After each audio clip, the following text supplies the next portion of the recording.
we're going to be done with this as early as possible. We're partying like it's 2026. Here we are, guys. Another year. And another year where we have to look back on the things that we said, the people that we met, and the friends that we have made along the way. Hi, everybody. Welcome to Three Black Geeks. Year in show, episode, whatever you want to call it. Year in review, whatever. Like, click, subscribe. Please, ladies and gentlemen, comment, because your engagement actually makes us better. Please visit us on all of the social media platforms as usual. And yes. I mean, website will be up. Wait. What you pointing at for? What? Oh yeah. Oh yeah. I did make a scroll for this. There you go. Yeah. So also, our website will be up and running before the start of the new year. So there's that. So you can still go to lightson.com, but go to the website if you want to go directly there. As you see, I have no set scroll for this. Look, man, look. There was nothing. Can I talk about something? We talk about something here. We're talking about something. We're going to be talking about the whole. I'm LA Knight. Let me talk about it. But anyways, no. This is going to be just comedic at this point because 2025 Wait. Hold on. Before I know you say it's comedic, Chris, but given the list that you put up for us earlier before we started this, are we going with the people that we lost? Yes, we are. But I just want to point out something here. Yeah, let's do this. Let's do it. Let's announce what we're going to do before we go into this. So we lost a lot of people this year, but I have to point this out here, and I'm glad D put it up on our IG. When we did Rover Dangerfield and we talked about old Hollywood, right? I think it's amazing that we as black people, we had an appreciation for Dick Van Dyke. And the fact that this man hit 100 years old, I was like, oh my God, who knew this was going to happen? Dick is still with us. Dick is still beside us. Dick will always be. Wait. What y'all laughing off about? Hold on. I'm only Harris, what are you laughing about? I'm only laughing because Chris mentioned Rover Dangerfield, and it's just this. Yeah. It's the hands and the look on Rover's face. I'm like, bro, that's how all of 2025 has been. But nah, Dick Van Dyke. I'm sorry. 100. I'm so sorry. I just like how, as black folks, we all were like, oh my God, Dick Van Dyke hit 100. We were all like happy to see that man hit 100 because I remember years ago watching Mary Poppins 2. I was like, is Dick Van Dyke still alive? Like, because I don't think he wasn't in. No, was he in the movie? Yeah, he was in the movie. But like, I remember like maybe some months after that, didn't hear from him and stuff. And I'm like, is he still alive? Yeah, and I think Lucas was like, yeah, he was in the last Mary Poppins movie. I was like, oh shit, damn. And that's how low key Dick Van Dyke has been for me, where it's just like you just forget that he's still alive. Everybody likes low key Dick. Oh yeah, of course. That goes two ways on that one. Yo. All right. Hey, anyways, him hitting 100. You're going to do it the front way or you're going to go the back way with Dick. Either way, man, Dick is going to be with us for quite some time. Choco mate.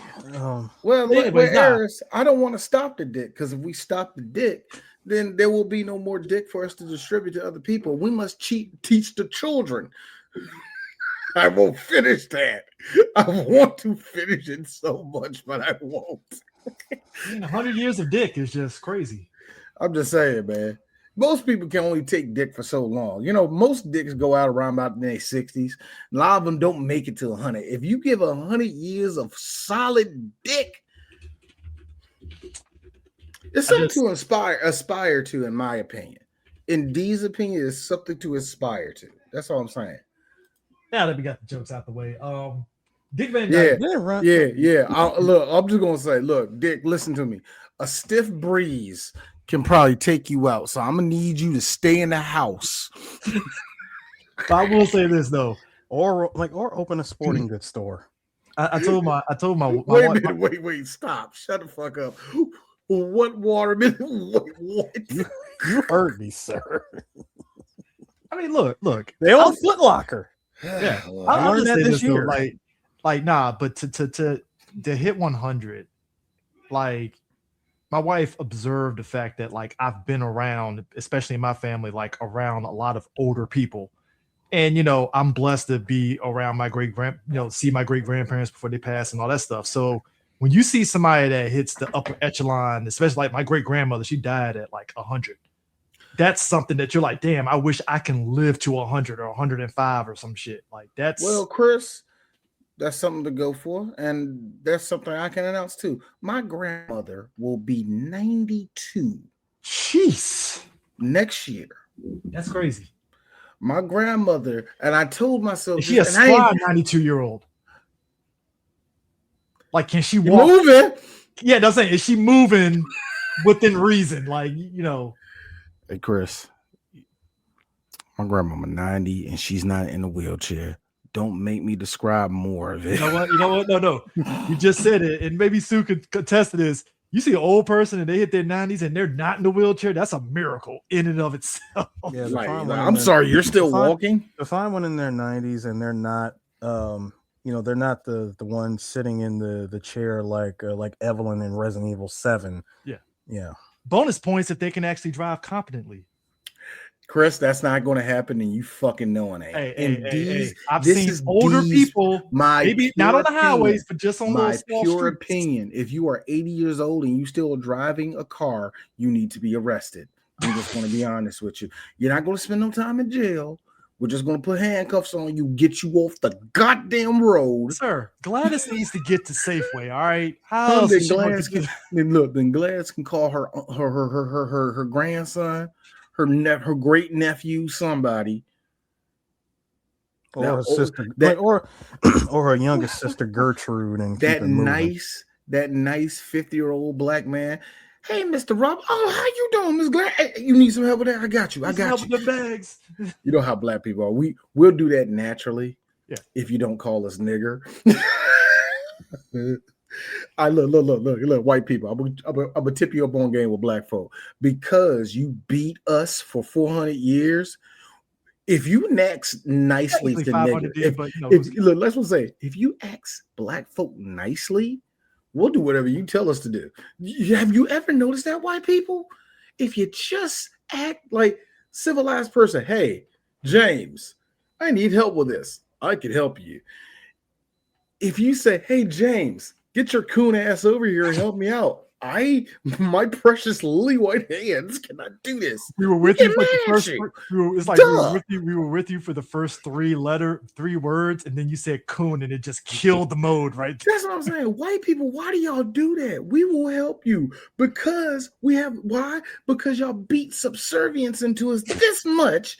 Where, like I said, all you gotta do is say please. We'll help you. Hey, black people, we want you to help us with this white thing. Well, you paying us. but to his point, Dick Van Dyke was very non-problematic. One of the very few rare non-problematic white guys. You never heard anything bad about Dick Van Dyke. Unless I'm missing something. Here's my thing, and I'm not gonna bring up no look. Hey guys, did you know on the set of? I'm not doing that. Yeah. But what I will say is this: because we have seen it with celebrities this year, and we have seen it in the past, we know that even the best ones said nigger once. That's why a lot of us, we are people like D, ain't said nothing yet, but I got my eyes on Dolly Parton. Hey, D ain't saying nothing. Right. Look, D ain't saying nothing, but me and my wife got a running bet that Chris Evans in the next 5 years is gonna go MAGA out of nowhere. So, like I'm saying, the great man, he had the Blue Lives Matter mustache. If it happens, like you said with you mentioned Dolly Parton, if it happens, I'm just gonna say this: she's gonna go down 3 cup sizes. Oh yeah, hope it's worth it. Hey, Eris, I would love that. Like, we find out she says nigga all the time. Her titties just her real face starts showing up and it start melting. It's the monkey's paw effect. No, I'm sorry. Dolly Parton clearly got plastic surgery. So Michael Jackson's gonna be like, Dolly, why did you? I told you not to say shit. Now we gotta take it. I just want you guys to understand this is how we were all expected to go into 2025. We were we were ready. We were coming in headstrong. And then this happens. January 20th. That's the Trump administration killing our hopes. Hold up, we ain't done. It ain't done. Why the shotgun at the end though? And it blows up. Now here's the thing. We have to. Let's get back. Let's focus. Hey, let's focus on the deaths though. Robert Redford died, and Robert Redford. Yeah, Robert. Hey, Redford. listen. There are certain people I totally forgot Robert Redford was like sex icon, and I'm like, Chris. I didn't to back those claims. Don't do that. I don't. That's the thing. That's what threw me off. I was like, sure. I only remember him from like the '90s movies with him and what was it, the Snatch of Sneakers or whatever, with him and Sidney Poitier, where they were thieves and stuff. That's like the movie I've seen him in. So when they say that, I'm like, all right, guys, I don't know. Sure. I whatever. But great actor. Lost him. Diane Keaton. That was a surpriser on that one. Speaking of surprises, gentlemen, Rob Reiner, I was about to get to that. No, this is even more. Isaiah Whitlock. Yeah. No, what happened? Isaiah Whitlock died from The Wire. That guy. 71. Damn. That's young, to be honest. 71.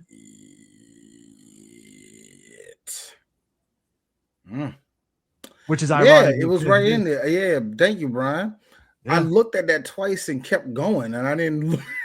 Yeah, like he's Isaiah Whitlock is a great character actor. He was a Spike Lee staple, actually, funny enough.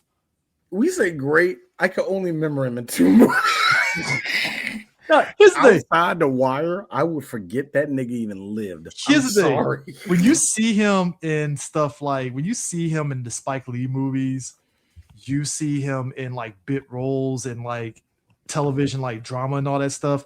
That energy that he had in The Wire is right there in those shows. Not in like a funny way, but like in a very serious minded kind of way and stuff. Like, and the thing with Isaiah Whitlock with his characters, the way he hit like dry jokes was just funny because of how he said it. And under any normal circumstances, it wouldn't work. I mean, hell, like D said, The Wire, him saying shit, that echoed and that worked. And to be honest, all right, Chris, keep going. Sorry. Chris, anyways, I swear, if you do not get I swear, Chris, if you don't get your foot off the brake, we got a whole show. Keep it moving. Wow. Anyways, Rob and Michelle Reiner. Which is weird, Chris, because you and I were like, I wonder who did it, man. We instantly went into that. Man. It was a Hollywood conspiracy, man. He was running for this because he was like, pro-Israel and shit, man. We instantly went into that. I like how, real quick, within 8 hours, it went from conspiracy to we wake up the next morning, oh, it was his son. And it's like, oh, well, damn. Okay. Problem solved. Reverse Marvin Gaye. Didn't see that one coming. Ozzy Osbourne. Damn. Which, crack. Ozzy dying, that was beautiful. Yeah. I mean this, and I really mean this from the bottom of my heart. I wasn't an Ozzy fan like that, but I respect, the legacy that he did have and the people that liked him. It was beautiful. It was a beautiful, you don't get a lot of deaths where it's coming, and the fans are like, I love Ozzy. Everybody just went into instant love. It wasn't no sadness. It was straight in love. So that was cool. We were given that was a nice We death. were given one last show from Ozzy, which is just months before he died. Which is haunting if you look at it. It's it's crazy even to this day. Like when you know what I mean? Like, good for you, Ozzy. That was a tough. You can tell that it was something on his mind, and you can tell like he feels alive like a motherfucker. But what I mean? That's the thing about those old rockers, because when he died, a lot of us was like, hey, is Mick Jagger alive? Is blah blah blah alive? And they're like, holy shit, they are alive. The Rolling Stones are alive. Damn. No, here's me. Is Jimmy Page is still alive? Thank you. We ain't arrest that nigga for fucking all them 14-year-old girls. Well, D, it was the 60s, you see. It's the 60s, man. Anyway, Gene Hackman. Gene Hackman going, wasn't him and his wife in the bed or something like that? Yeah. I think it was because of it. Was it because of the fire? No.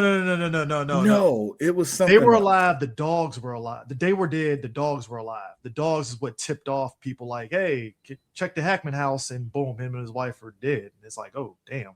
Like, that's crazy. Weren't they like dead before the fire or something like that? No, what happened was it said Hackman, I think Hackman and his wife died of like a heart disease while they were in the house when it happened.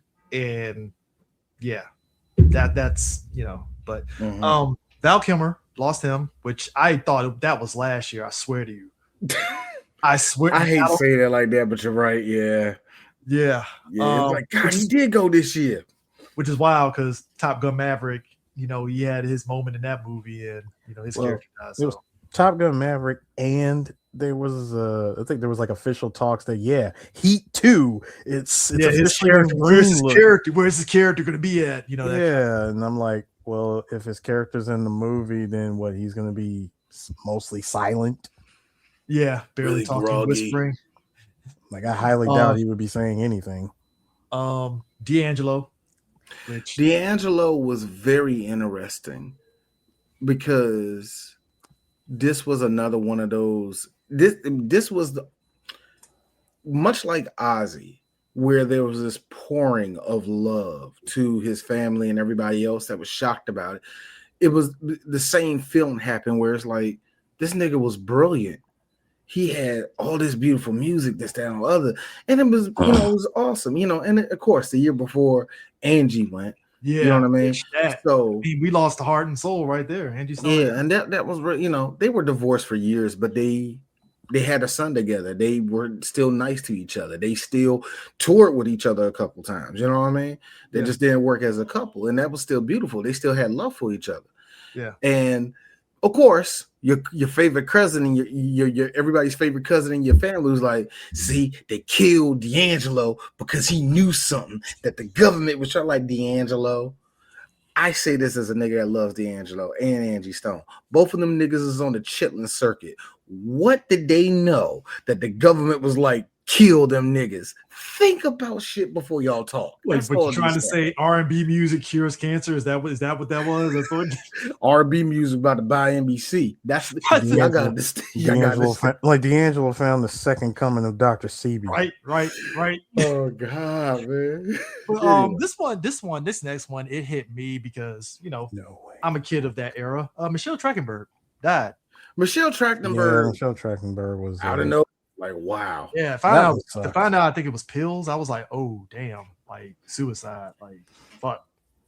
Like that, yeah. David Lynch. Yeah, the great David Lynch passed away, and I bet I don't want to know how his funeral looked. It was, I bet people were walking out. This is his greatest directorial debut. It's like, what? He directed his own funeral? Yes, I did direct my own funeral. The one that hit a lot of Gen X and millennials, Malcolm Jamal Warner. That was a freak accident right there. Yeah, that was saving somebody's kid from the water, and then they get swept under the current. And again, your favorite cousin was like, see, he knew the truth about Cosby, and they had to kill him off too. Like, so why would they just kill off Cosby? You ain't seen. Shut the fuck up, DZ. So you asking the wrong questions, nigga. Again, love Michael Jamal Warner. Great actor, man. I'm saying this as a nigga like he's a mid actor on mid television. What did he know that they had to kill that nigga? But when he died, again, the pouring of love from Malcolm was all of us being in shock. Just being honest. Yeah. Just like, it's fuck. Dude, you were way too young.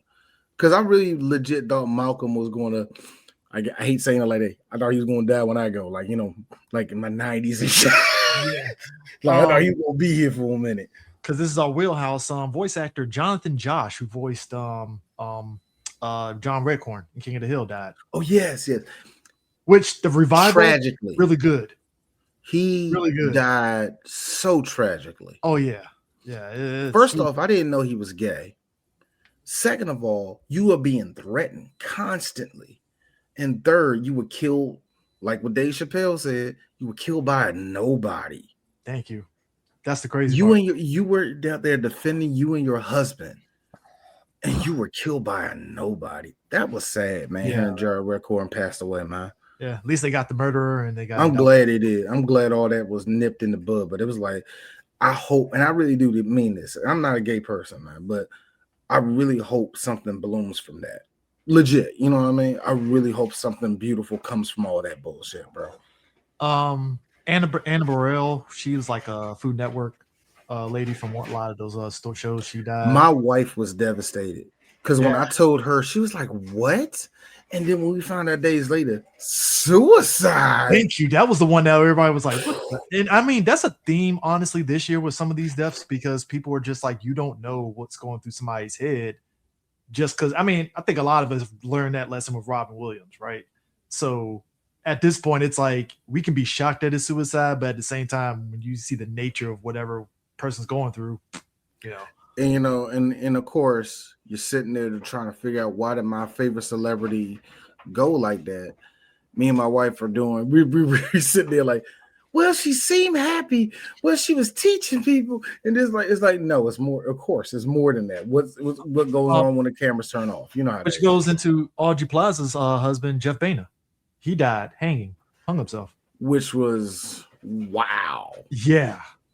So, Brian Wilson, Beach Boys, one of the Beach Boys died, 82 years old. So, you know, Diane Keaton. Yeah, no, we said Diane Keaton earlier. Oh, you mentioned her. Okay.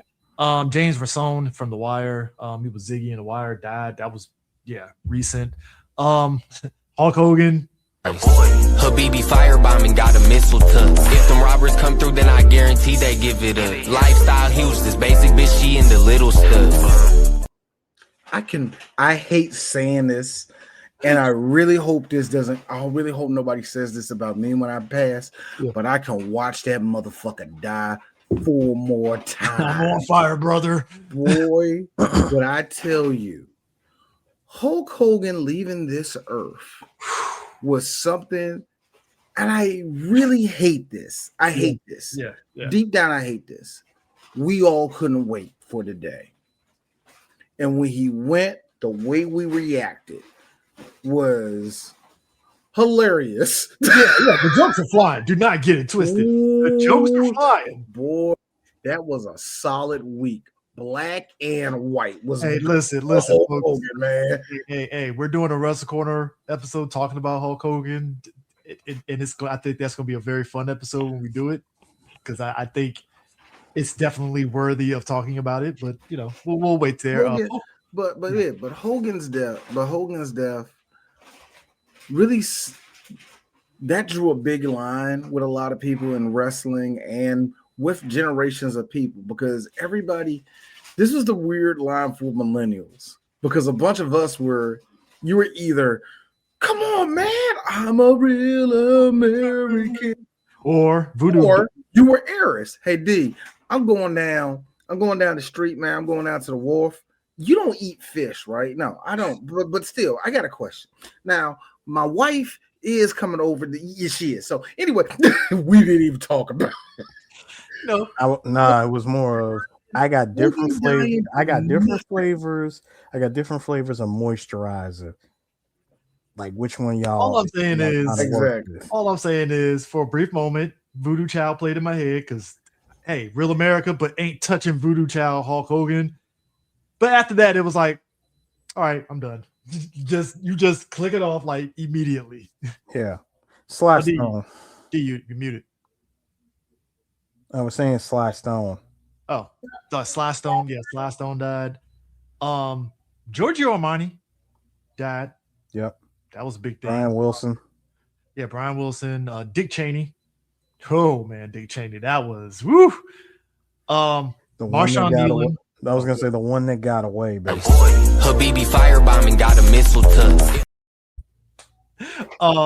Sports Marshawn Nealon, that was woof. Marshawn Nealon, he was another suicide victim, wasn't he? Yeah. He was suicide too, yeah. Jimmy Cliff. What was it? Jimmy Cliff. Yeah. I can see now. The rain is. I can see clearly now. The great Jimmy Cliff, another musical great, passed away. I forgot about that. Roberta Flack.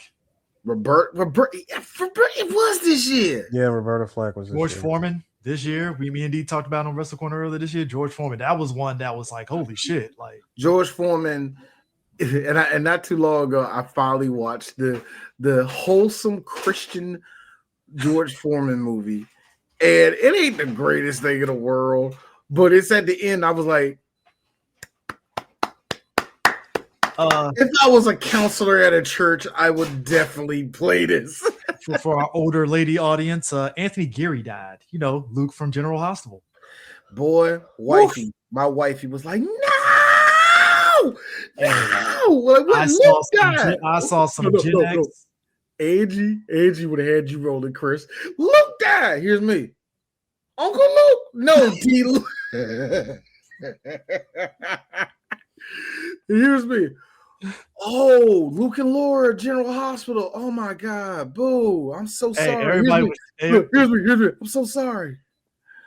But I was dead serious. I really thought Uncle Luke died, and I was like, no. Sally Kirkland died. And Pope Francis. Yeah, Pope Francis. Whew. Pope Francis, like, you have a visitor. Pope Francis, who is it? JD Vance. What the hell? Speaking of which, and what the hell, Robbie Partlow from City High died. And I say what the hell because if you know the history of City High and the messiness that was in that group, it's like, oh God. Wait a minute, who was he? Was he the fat one or he's the one that can sing? Yes. He So wanted to do from the one, the big so dude. the one that oh God. Yeah. Ooh, My the God, history that of made that the story even messier. Oh yeah. You didn't know can look it up on YouTube. There are better people that yeah. can explain that story. It's man. It's all right. Oh, yeah. Julia McMahon. Julia McMahon. Yeah, I know who that is. Who's that? Tuck. Oh yeah, she did pass away. I forgot about that. He. Peter Green, as I think Sue, you said Peter Green earlier, did you? I didn't mention Peter Green. Okay, Peter Green, if you know him from Zed from Pulp Fiction, listen to the episode. And The Mask. Michael Madsen. This year? I thought it was Michael Madsen went 2024. this year. I thought it was 2024. I swear. I could have swore that was like December last year. Michael Madsen passing was one of those things where all of us realized, yep, Michael was a good actor that never acted a day in his life. And that weird 2000s period, me and D know this because we were actively talking. And he was in Blood Rain, just there, because it's like, why is Michael Madsen in Blood Rain? What's going on here? No, look. Like I said, when he got stabbed, the look he gave when he got stabbed at the end was this. Because somebody's got to be here to talk like this in the movie. Exactly. I'm like, hey, Mike, this is like the 1600s. Why do you just sound like you just came off the set of Kill Bill? Harris, this is exactly how you're asking me to play someone other than myself in a movie. Harris, what are we doing here? This is exactly how he looked when he got stabbed at the end.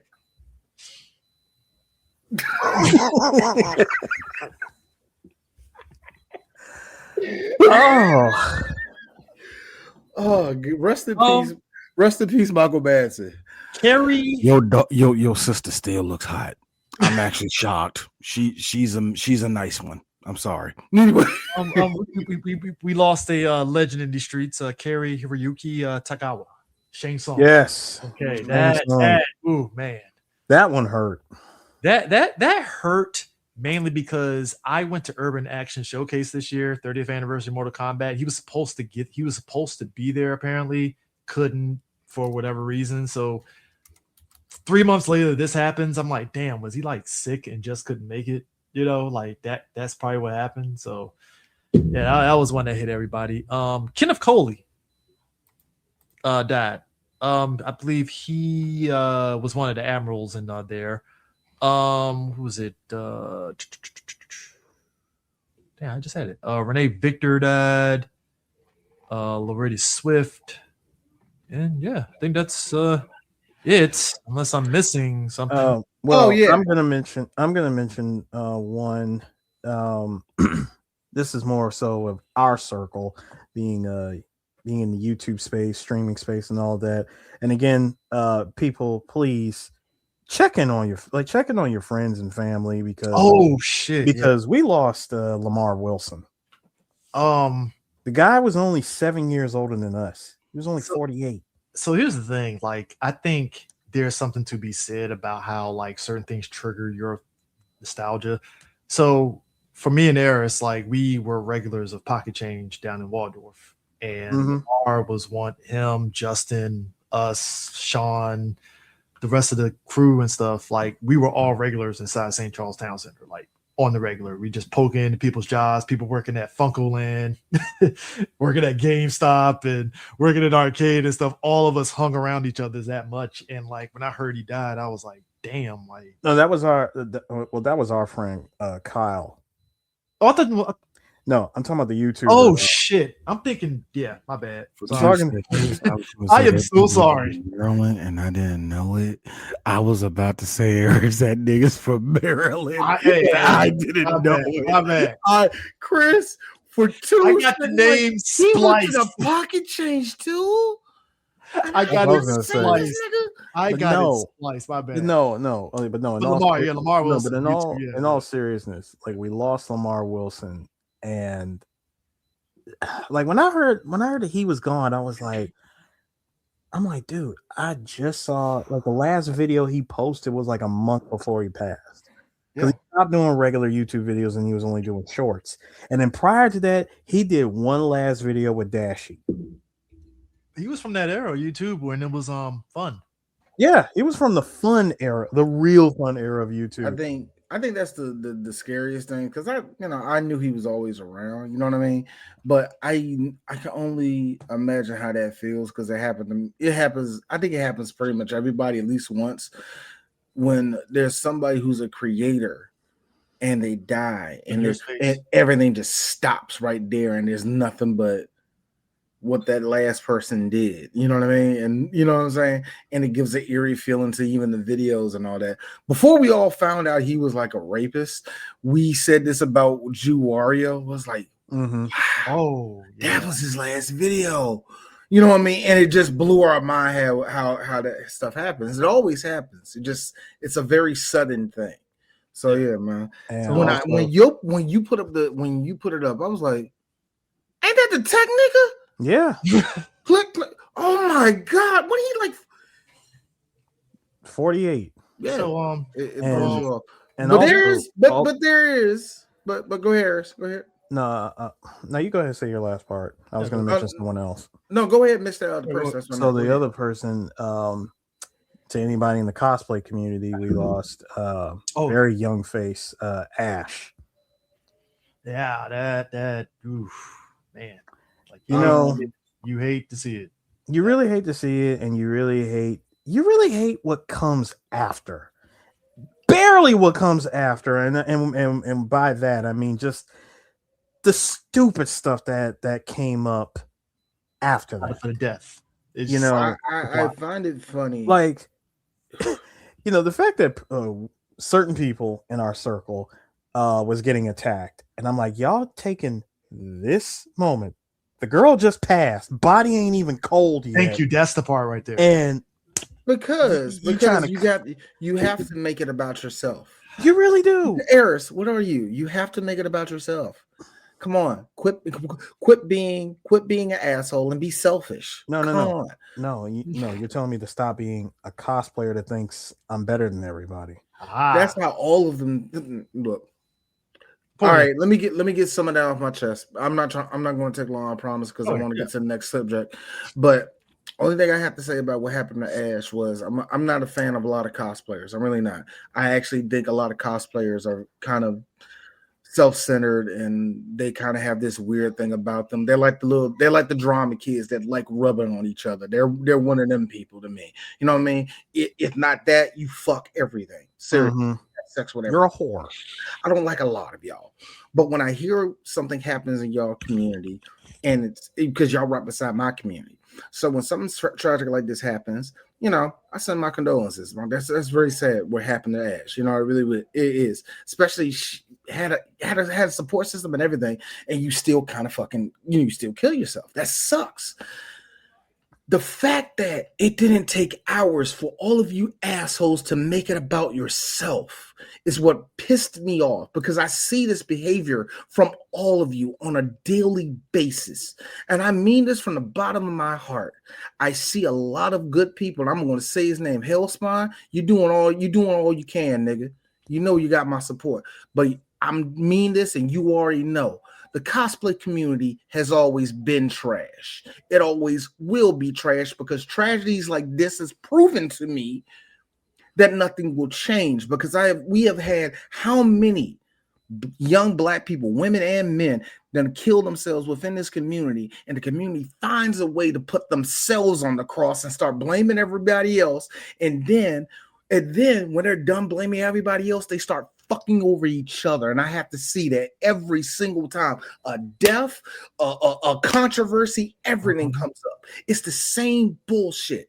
And this young person killed themselves. And all you fuckers have to do is talk about, well, he did this, she did that, and we don't talk about them because they're negative to our community and this. And all I see is a snake eating its own fucking tail. I'm tired of this bullshit. Fucking change. You know why I say this? I say this as a person that's not a cosplayer, but I have to deal with you people. I have to talk to you people. I have to make peace with you people. And all you motherfuckers do is find a way to chomp each other down, and at the same time give each other hand jobs and saying, you're beautiful. Fuck off and find a backbone. I'm tired of this. I am so tired of that. I'm sorry. I had to get that off my chest. No. It's fine that you got it. No, it's fine that you got that off your chest, and I do, and I appreciate that energy a lot there, Mr. Shaw. See what I hate, like you said, is something tragic happens in this community. We get about at most 5 condolences being sent. You know, from prayers. You know, like thoughts and prayers and all that, with a little bit of mix of hopes and dreams. Then somewhere in the middle of it is we get, this is a tragedy that happened. I need to talk to everybody about this person over here. Yeah, and when it happens, I swear to you, when it happens, I get so angry, because I'm like, this is the 6th time this year. Again! You fucking idiots! I can't stand you people. Every year errors. You see, this is the reason why. There you go again. This is the reason why. When like CJ and I, we've been in this scene. I want y'all guys to know I have a wonderful transition for this. So I got one too. If we're going into where I think we're going, I already got one too. Wait a minute. I think allow me to do this, please. Hold on.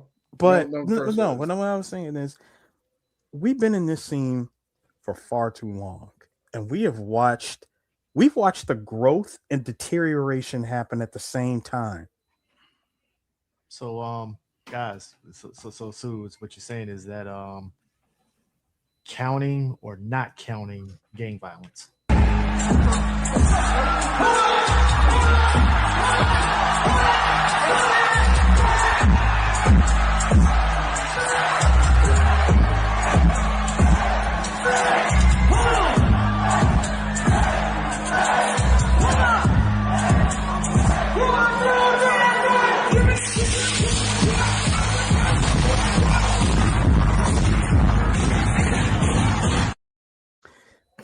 To answer that, now hold on. You said counting or not counting gang, like gang violence, right? Mm-hmm. All right, Vince, hit him in the head, right between the eyes. Good shot. Okay, he's dead. Let's go get him. That's another one for the fire. Oh.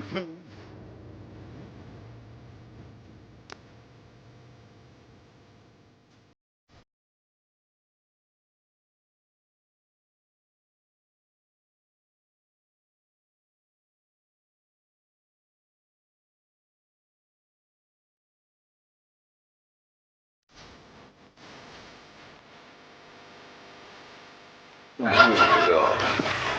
Listen, he done pulled out a whip. Nice.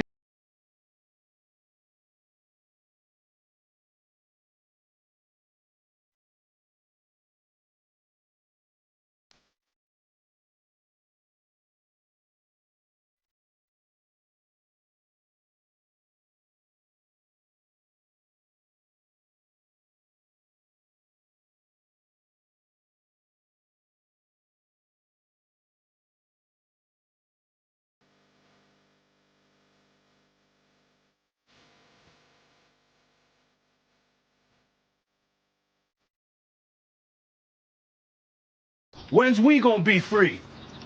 That is a good question, my man. How about nowish?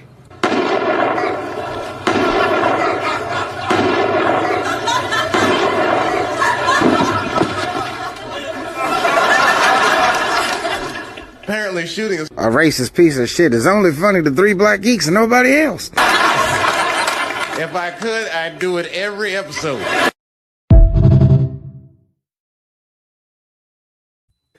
Oh, they got a shadow ban off the TikTok, didn't it?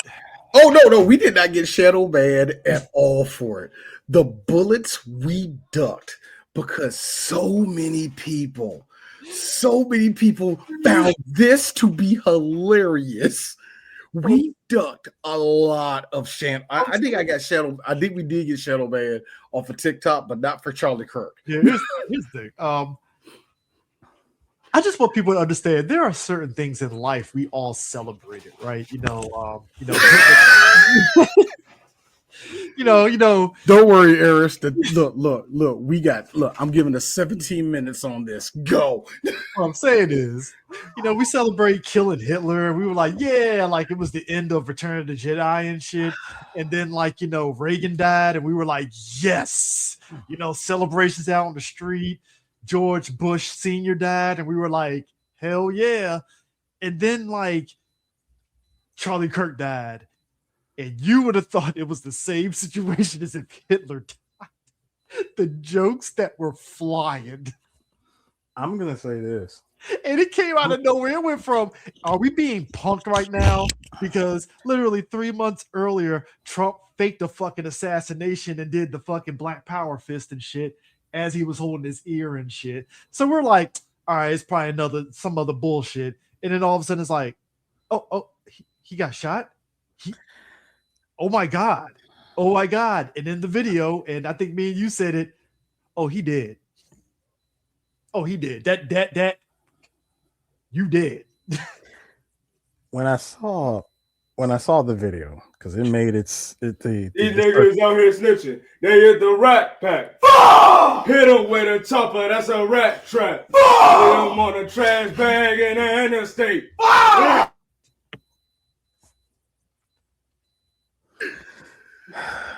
My sons, ladies and gentlemen, Donovan and Asante Shaw. Give them a hand clap for that one. Yes, sir.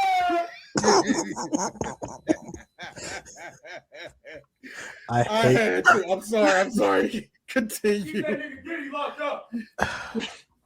Listen, I swear that was. Listen. Oh God. Hold on. I just want to say, when it happened, and I saw the video that was making its rounds across Twitter, I didn't want to believe it. But when I saw that it was true, and one was like freaking caught in 4K phone cam. Hey, yo, you ain't lying on the 4K. It was like that shot when that shot happened, and I was like, oh, he gone. It was so funny because I'm like, nah. This is how it would. Hold on, wait. Go ahead. Wait. Real quick, gentlemen. See, right after I said that he was gone, I was like, son, that is 15 bot Kirk pack that's about to be smoked right now. Boy, no, I saw that. Here's the funny part. We watched a man go. The phone went off. Chris, Charlie Kirk's dead. What? I just put what? And then, not a second later, Eris, he gone. That's all.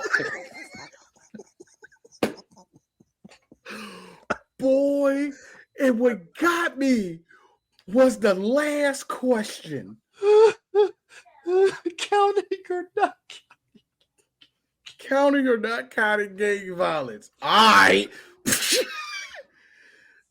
Like I said, y'all, you ever played Batman, Arkham, any of the Arkham games? You know what? I wish the bat was right here. If I was there, he was right here, I'll shoot him right in my. It's the bat.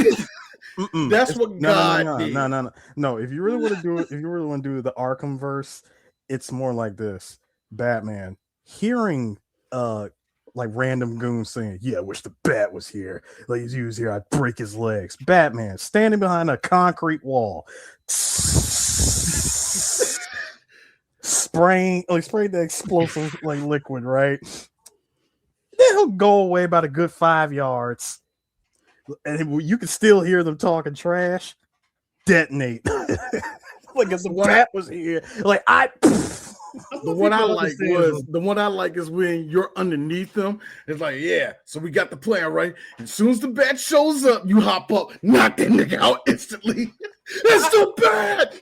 I have never in my life seen a fucking influencer get elevated by white people on MLK status when he did nothing. These white people had the nerve to say he was the next MLK.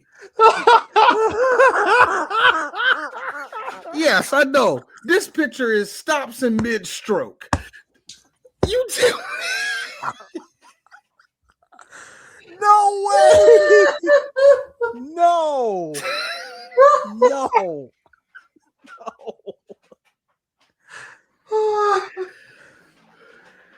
Oh God! 3 Black Geeks, ladies. Habibi firebombing got a missile tuck. If them robbers come through, then I guarantee they give it up. Oh God, this is gonna be a long night. Come on, man. I told us we still got minutes to talk about Charlie Kirk. No. Listen. He got elevated to Martin Luther King status. No. What? No. What are we doing? And because and because of the occupant in the White House here, really had the nerve. If it was up to him, he would have treated it like Full Metal Alchemist and promoted him to Brigadier General. You would now have the rank of Big Boss. No, he gets the Hughes death from Full Metal Alchemist. The Hughes death. That's what I say. That's actually kind of how it was. That's what I'm saying. Dude dies and immediately went up like 4 ranks, and I'm like, wait. Charlie Kirk knew the Israelis was going to kill him. And he just said yes to it. I gotta call my wife and kids. With or without gang violence. You bet your sweet Bippy I did.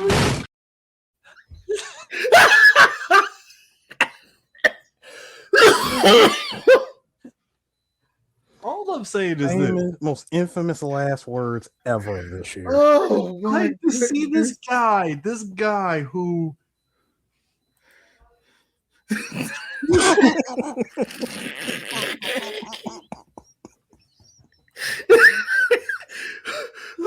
You see, all right. Can I just say for the record, this is you see what we're doing? No, I was gonna say.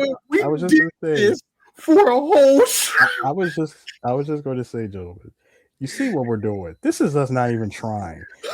Understand that when black people chose not to get on Beyonce's internet and proceed to making memes of this particular event on September 10th. Do you know how hard? I mean, can we just say for the record that was MAGA's 9/11. That was MAGA's 9/11. Except it was 9/10.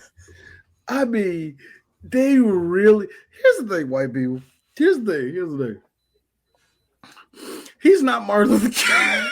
Not even in the slightest. I never in my life seen the most mediocre of mediocre white men, and everybody's claiming a black Candace Owens cried tears for this man way harder than Erica Kirk did. Which tells me for him. Which means they clearly banged. Fuck it, they had sex. Oh, they had to. They had to. They at this point, I am certain they did. She was the mistress. She was the mistress. And what we come to find out in death, that JD Vance was a op, unknown. Nigga. That JD Vance, who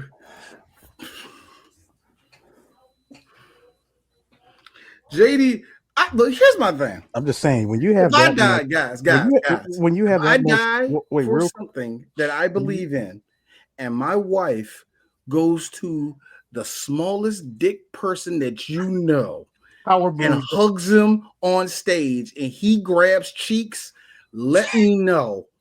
So I can ascend from heaven and kill that nigga. I'm just saying, D, for the hold on, her too, because she went on television.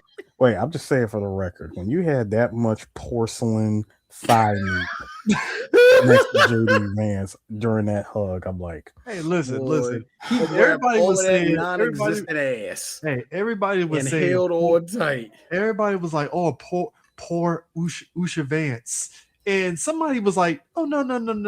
You think that Indian woman is just saying no? She's complicit. She organized this."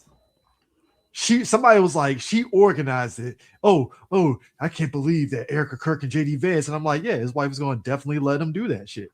Because why not? That's a power move. Look, here's my thing. I feel bad for her in the sense of this. A white woman will always outrank your brown. Yes. You're the naughty-headed nigger girl that he's out with. Now I know what you're saying. I'm Indian. Yeah. Yeah. They're going to say, you know what they're going to say instead? That's what they're going to do. And you sitting there going, but whatever. I feel bad for Usha in the sense of, and I was telling you, this is how I truly knew that Eris clocked out, because they had a big fight in downtown, and like somewhere out in public. They had a big, huge fight. And I was telling Chris was like, dog, it's falling apart. Eris. So the new RE remake came out. It's like, I don't care. Eris was like, I don't care. I'm over it. I don't care. Also, no, seriously, for like the solid 3 weeks that these two Negroes was bringing up Chucky K, me. And I can't take this shit no more, man. I mean, look, Eris. I couldn't take it anymore. Look. We are Charlie Kirk. Carry the flame. We'll fight for the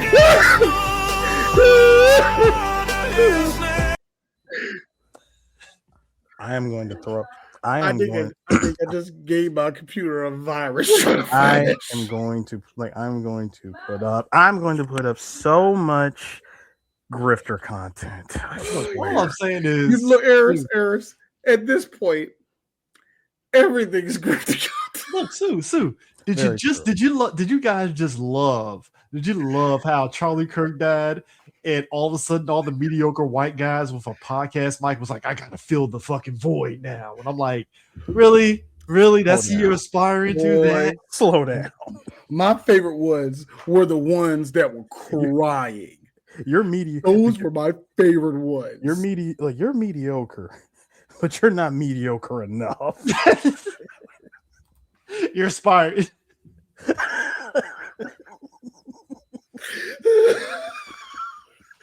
You're not even that mediocre. Oh my god! Who's that playing? Andrew Schultz. Andrew Schultz is lucky he had 2 good black girl jokes. That's the only reason why anybody knows him. Otherwise, I mean, look, he is part of the Rogan sphere, so hey. Oh man, but that's what I'm saying. All of this, look, and now we got Erica Kirk threatening niggas because we see through this cheap paper thin Manchurian candidate bullshit they're doing. And she's like, no. First off, how dare you bring up my husband's nephew ever again? Like, shut up. How dare you mention just a supreme property in the Manchurian candidate? I got no one question. Who shot the nigga? Did you find the nigga who shot him? No. You're up there. Look. You're up there coming on stage. I am a real American. Like, come on. This is like a bot. This is like a botched MAGA Lale Low that just went horrible. Listen. When the fact that they went through the amount of people that they claimed that they found, guys, I laughed because the first one they're like, all right, we got him. I swear that we got him. Like like it was this guy. Like he did it. 2 days later, nah, we found this guy. Like he did it. About a month later, we actually found him sitting inside of a Wegmans when we picked him up. And then we get Cash Patel at every press conference. No, we get Cash Patel every.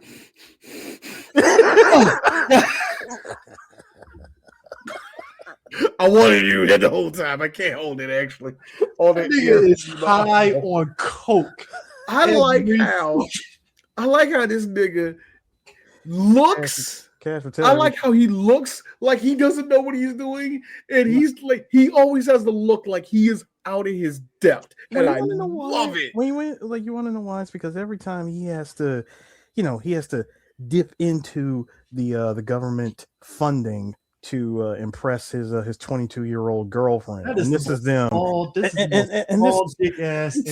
the movie we're watching today is Wicked. All right, this is them. I swear to you, this is them. Oh my god! Like, what? So the way Commando begins, John Matrix. Is this the year that also brown people are finally getting their come to Jesus moment? Because I love how Eric, you're Chris. 15 minutes up. That is the next subject. Let's go. I like how we're done with Charlie Kirk. All those jokes, save them for later. That's why I transitioned to this. I like how Vivek Ramsey was like, "All right, my time to shine at turning point," and then white folks was like, "Fuck you, brown man." So I got a question. How you doing? James Middleton of Youngstown, Ohio. So when you bring your radical Islamic cabal to America, what do you plan to do with the good folks of Youngstown? Well, again, sir, I am not Muslim. Well, you look Muslim to me. Hi, my name is Julia Middleburg of Cleveland, Ohio. Yeah. So why are you so brown? Like, seriously, they was telling these niggas. So are you gonna make us all eat curry? Because I can't eat curry. That's gonna be real bad for the But I'm an American. What kind of American are you? Hey, that energy was all throughout that turning point thing right there. How y'all doing? They were like, man, how y'all doing? My name is Tyreek. My name is Tyreek Jackson. I know it's rare as a black man. I put you on stage. You stand the pressure. Don't worry, we all love you in here. Now I got my question. Who the doing that to him the entire? Oh my god, man! I aspire to be Chris, your boy Tim Scott has been. I'm sorry, Tim Scott. Did you call her fat? No, I was calling her a bitch. Bitch Scott disappeared since Trump went into office. I haven't seen that coon one time. What happened to Tim Scott? Did they throw him away? What, Guns McGee? Yeah. Hold on. I can't do it. That's you gotta breed niggas like him. We don't make niggas look at that goofy off break. Alcohol and like drugs got to be involved with this. Yo, Tim Scott looks like E&J. All right. So many people. All right, y'all. So we asked a big question. The big question we all asked was, who was these 13% of niggas that voted for Trump? We found out they were Nigerian. What? We found out they were Nigerian. Look, ironically enough, and white people, I see what you're trying to do. You're trying to make us ship them out the country. But Somalians love Trump, apparently.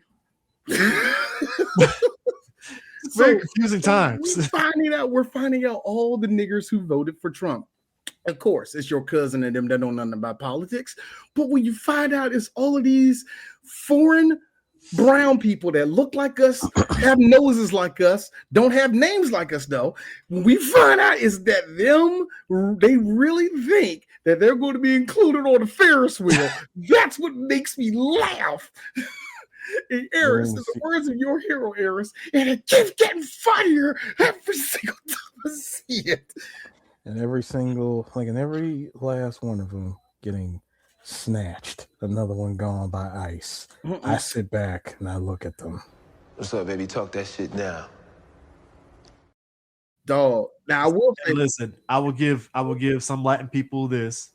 They're finally we're definitely John McClane, welcome to the party, pal, with them, because they're like, oh, I finally understand why black people disengaged. Black people, I hate to use a Canadian for this, but this is black people and about 40% of Latinos this year. You're not getting it. It's not clocking to you.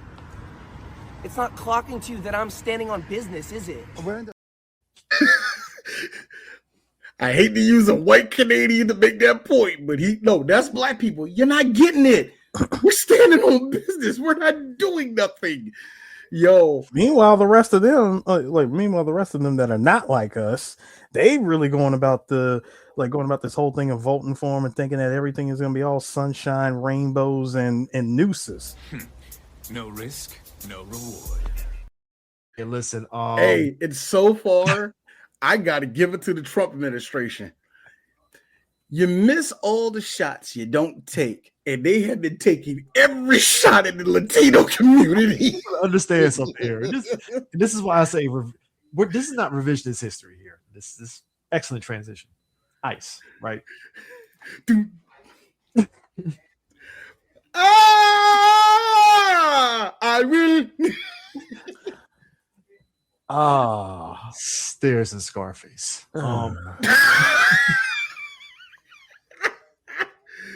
Airs. A part of me though, but a part of me does feel. If Manny and Manolo and Tony had their conversation, I think they both would have for Trump. Something is telling me. Sir, they were going to vote for anything that was going to keep them rich. Hey, exactly. Hey man, I talked to him, man. You know, that's the man we need to talk to, Tony. No, that I don't trust no. You know the man. You know, Tony Harris. Don't trust no politicians. Don't trust. Hey, no, Tony. I talked to the guy. His name is Donald Trump. Man, he's gonna look out for us. Look out for you, man. Look out for you. Gonna look out for us, man. Don't worry. It's going to be okay. Hold up. And Tony, and he's connected. Here's the best part. With the goddamn toothpick, sir. Hey, no, this is the best part. He's connected. Oh. He can get us 40 points, like 40 points on the gross, and he's connected. Walks in the room. So you Donald Trump? Yes, I'm Donald Trump. A big ass circle on that clock. Don't worry about it. Everything's okay. There's no cameras, no wires. I don't like that. Look, this year I'm starting to learn that Trump does this a lot. Small, big, medium, smaller. Big again. Ranges. I'm starting to learn. If you do this, you wow people. You see exactly, and you know it's going to be a shame, as what I said in the trailer that I said in the little thing down there. Trump has been shitting himself constantly. Seriously, you can see people. Behind him when he does it. It's like. Trump is falling asleep, shitting on himself, and I'm pretty sure he's in stage 2 dementia. It is great. I can say this about Joe Biden. Oh, Joe shitted on himself, but he got the job done. My student loans were canceled. Fuck you, buddy. He put in his 8 hours of work, though. Takes the train from Delaware to DC. Scranton, nigga. What? Scranton, nigga. Anyway. All right. It's not my fault Joe Biden still looks like old Captain America. So man, Joe Biden still looks amazingly old. Like I thought it would have slowed the process. Nah.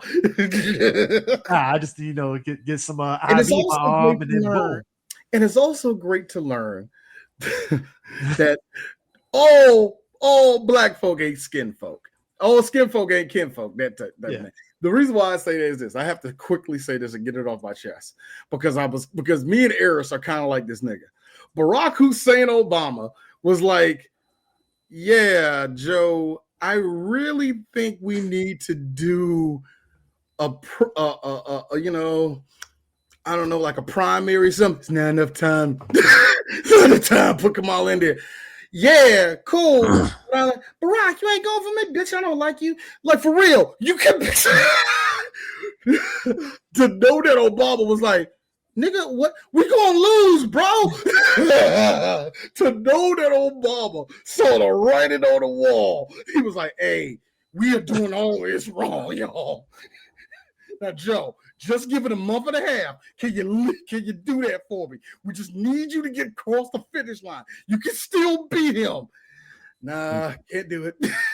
You know, that's another death for 2025 is America's credibility with the rest of the world. Hey, listen, hey man, I have never that's seen already my been life. on a sinking ship anyway, but this just torpedoed everything. Hey, listen, I think all of us were laughing in the group chat when I put up that Marvel vs. Capcom Ryu and Cyclops. We used to got dapping each other. We saw what was it? Japan, China, and South Korea. And South Korea doing the shake hands like, hey, it's been a while. We got somebody we hate together.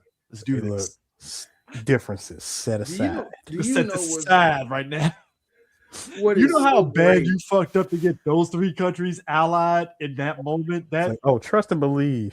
Japan's like, hey, look, it is still World War ramen on all of you. Yeah. Japan's like, fuck these niggas for real. But we don't like him. Here's the best part for me, Eris. I mean, yeah, this is the best part for me. This is the best part for me.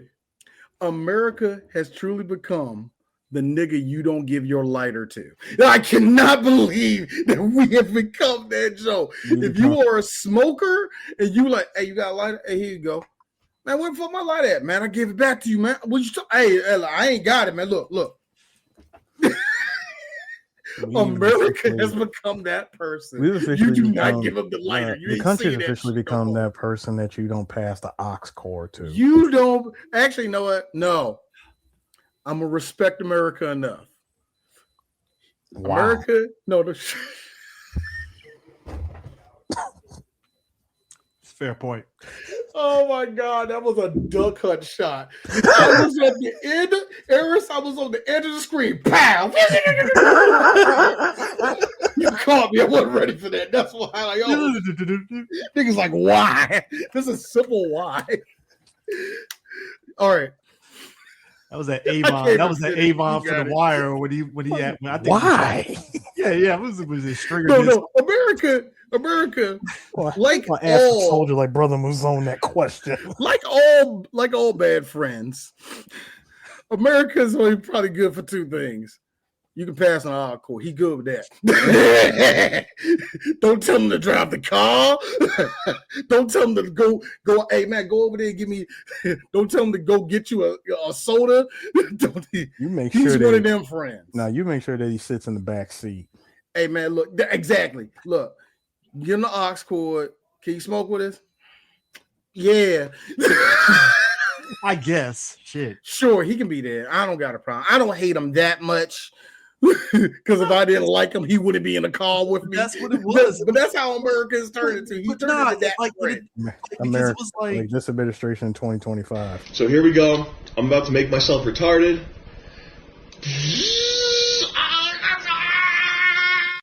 I said it in our group chat. I said, okay, the world has dealt with America's shenanigans for a while, right? Because that was normal. The world gave us a mulligan in Trump's first term. They were like, all right, y'all got a little crazy. Biden's back in. All right, cool. Lost your mind. No. I can't even call it a mulligan, Chris. Really, that 2016 to 2020 time frame was more like an extended demo disc that we were given. Because it's like a demo disc with updates. Because here's the thing, like when Obama was when Obama was in what is that thing called?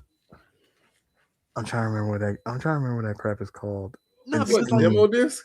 No, Steam has this thing where open beta. Yeah, that's open what beta. It's like when we had two terms of Obama, the world was like, oh shit, they got a black man running the country. All right, maybe America, they finally turned the page.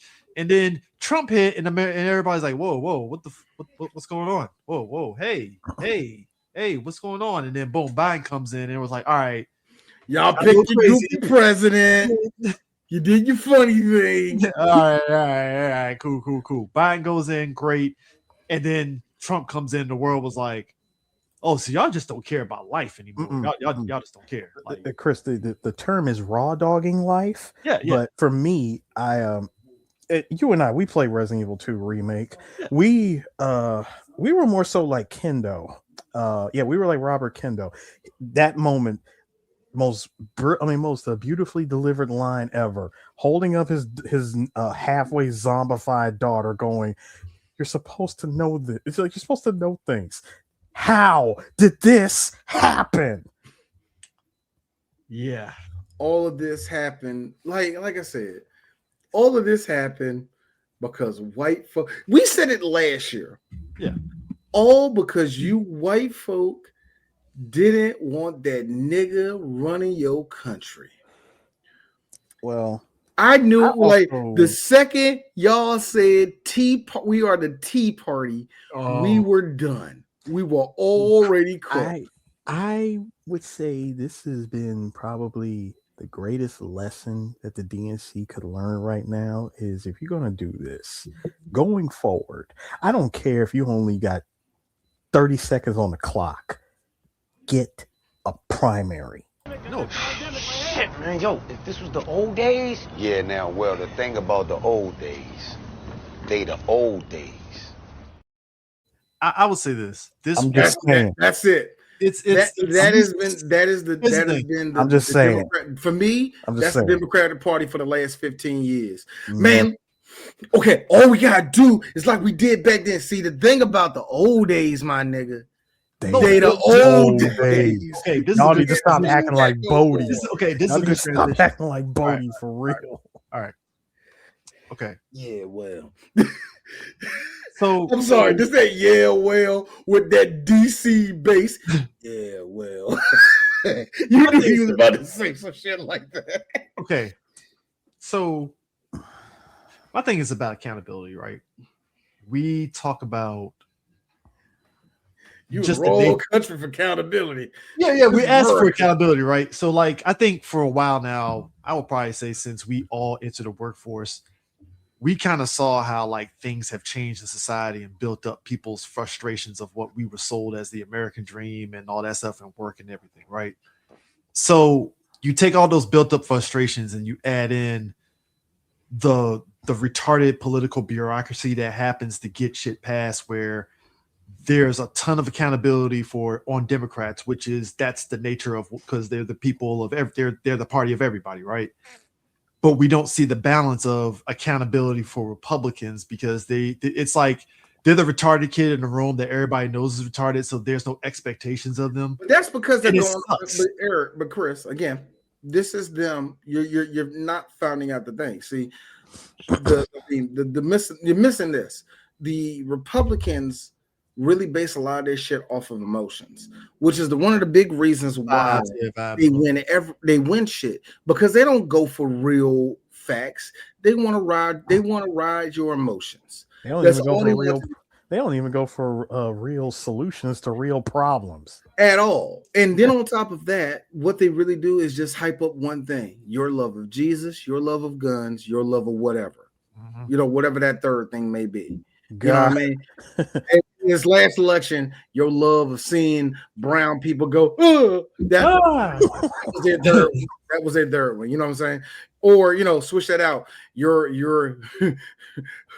Or switch that out with you secretly masturbate transsexuals, but we're going to kill all of them for you. like that's how it went for them. Whatever their emotions, they ride on that. So the Democrats are left with two things: taking the blame for when government doesn't move forward, and they have to be, unfortunately, Yes, they set themselves up for this. Yes, it's not all their fault. Yes, they continue to put themselves in a hole. And yes, again, this is not their fault. They are forced to be the mature one in the room. And it's Sir, this nigga spitting. Damn, nigga. They have no choice but to be the mature one in the room. So even when, and this is what frustrates a lot of people, you know this as well as I do, and we can look past it, but this frustrates a lot of people. When they can't get this much done, that's a sign of them not getting their whole job done. Therefore, government doesn't work. When government doesn't work in big chunks, it works in smaller pieces. No one thinks that. And here's the problem by the Democrats. They don't know how to talk to nobody. I mean, and that's what I'm saying. You build up all these emotions over the years, and the cost of living going up, and blah blah blah blah. You understand the allure of why people eat up the MAGA shit and stuff. At the same time, it's like, but the MAGA stuff hasn't been proven to be good either. So you're left with this conundrum of this year being white folks getting to that cusp of finally getting what we've been telling them, but then they ended up fucking, killing themselves and getting stupid again because you get shit like, oh shit, Marjorie Taylor Greene, she's pushing back against Trump. And I'm like, no, that's self-preservation. No, you didn't learn to. You didn't learn anything. You didn't learn anything. It's what I said. I said this to you, gentlemen, the night of the election. I said, watch. We are going to go through the next 4 years. And what we're going to learn is that the people that allowed this to happen, some of them are going to make it. Some of them are not going to make it. And the ones that do make it didn't learn a thing. Mm-hmm. That's what's going to happen. We're barely in the year. We're barely in the year one. They haven't learned a thing. And a good example of that is what we're getting on our side of the aisle. A bunch of white folk looking at us like, we did this, so we got to do more. Okay, we got to do more. Hey guys, we got to come together, guys. Black people, help us. I don't have to do nothing but stay black and die. Yo, which is the funniest shit ever this year because, god damn it, it was fucking hilarious. Ezra Klein and Ta-Nehisi Coates, that conversation. I love how Ta-Nehisi Coates was telling this liberal white man, hey, dog, sometimes you're going to lose. That's just what it is. And he's like, what do you mean? What do you mean lose? What? So you wouldn't feel, so you're telling me that you wouldn't feel bad for the guy who killed Martin Luther King. I feel bad for the fact that the FBI forced him to kill him. That's where it kind of ends. But doesn't that make you evil? No, it don't make me evil to hate someone back. Plus, I wasn't there. I don't know how to live in that world. And Ta-Nehisi said what we said. Because you're white. I don't know how to live in that world. You're white. You have the option of not living in that world. Oh, and God. That's why there's racism. That's why there's classism. Because a bunch of y'all go, I want to change the world, but I don't want to do the work to change the world. What did I do? That's what y'all do. That's why I go on liberals every time. That's why I'm back to saying the F word, not to my own people. I don't say the F word to my own people, but like I'm back to saying retarded. Oh, I'm gonna say retarded. I'm back to that. No, but at the same time, we know you can be mean and be nice at the same time. We know you can be nice and tell you to fuck off. We know that we can, and this is the thing, and I understand a lot of black people, we have a struggle with this, forgiving. Black people, we are a very forgiving people. The problem is the struggle. What do we forgive? What part of our forgiveness do we give and all that? Is it good to be unconditional about it? Is it, whatever. Like when Dave Chappelle talked about Stevie Wonder and the whole thing with John McCain. That's fucking honorable, Stevie. You know what I mean? Like for black people, I'd much rather be with you in Detroit. I want to see Aretha. You see what I'm saying? But I hate saying this. A part of us, like I'll never forget when it came out, all those old people that was in Tuskegee Project. Yes. was in the who was it? Was it the Tuskegee experiments and all that came out forgiving the white folk and a bunch of black people like I will never done to see that. See, that's what's wrong with old black folk. Yada yada yada. No, that's your culture. That's what we do. Yeah. But the thing about it is we got to find ourselves. Yes, there's struggles and all the rest of it. White people, for some reason, go, you can't play two sides like that. I can't do that. Like I don't hate Charlie Kirk, okay? I don't hate him, but he did spill a lot of racist venom. And how can I hate a man? Yes, he did a lot of bad things, but this was still a man. And like I said, okay, are we done? Can we go to the next subject? Then this is when you get certain people that love to stir that pot by saying things like, well, can you tell me one good thing that he said? Talking about Charlie Kirk. Somebody, do you know? Look, y'all, or in the case of the orange one, can you tell me one policy you do agree with? Well, I agree with the policy of government, taking money from the space program, and I'm really big on that. And then but how does that? But how does that affect you? How does that benefit you? I don't know, because you're fucking Run, wastebasket, run! I wish I knew you was cutting that off because I would have said the F word because you're a fucking. You would have just blocked it out right there. Because that's what they all do. It's like, can you tell me that? Well, I'm not a. Wow, you just hear the pause like, dog. I mean, you are really trying to get me demonetized on YouTube because you can't debate. Listen, when you're out here bombing boats and stuff, creating war crimes, not of the Gundam variety. I mean, these are not good war crimes. I'm just saying. Trump was like, I threw that shit before I walked in the room. Took that Venezuelan oil. I got a question. Took that Venezuelan oil. Who is stupid? Who's stupid? Who's that stupid? We knew the second you bombed them boats. I'm like this. Look, I can see their parachutes. They're okay. Whoever did that, the 80s are back, baby. The 80s. Eric, Chris, the second I saw that boat,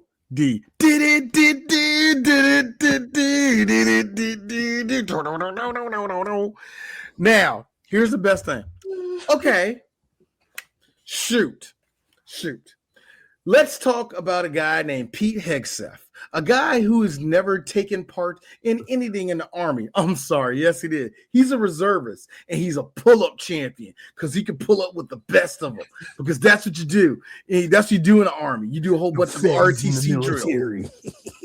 You just do PT all the time because you're like, in the Army, you do PT. And, I do a lot of PT.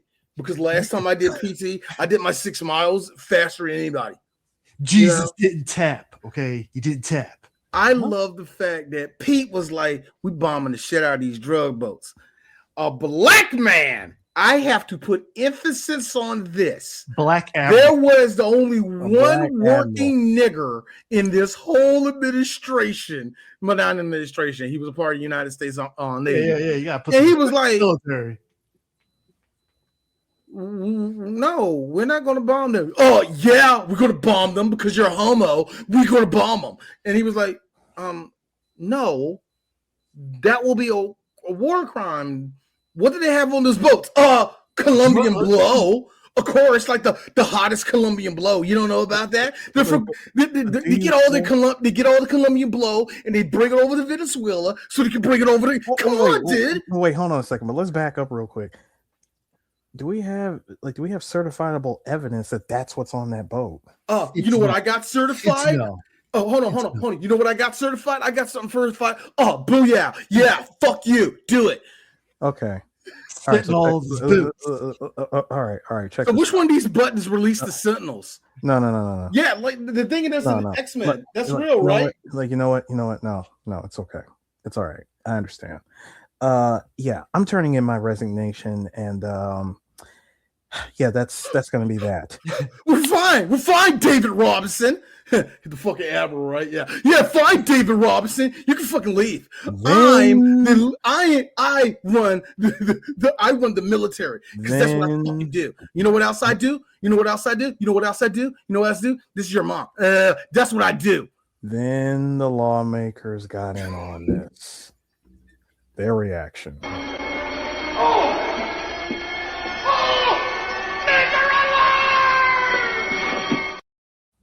They tried to back a semi-truck over this black man's legacy. When I say DOJ, legacy, they try to get the DOJ when involved. I say legacy, this black man has done amazing things to get into the position that he's in.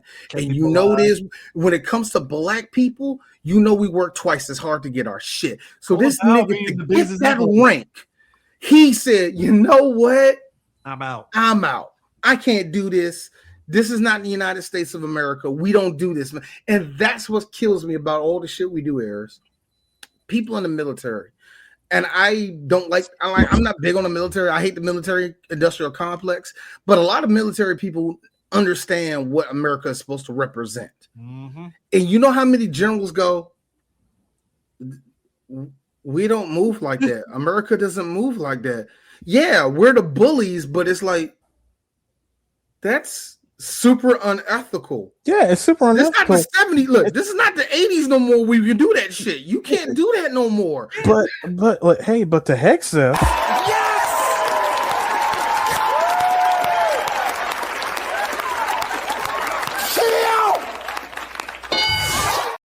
Hey, yo, man, this boo thing, Chrissy Noam, popped the cap in the dog, killed the dog.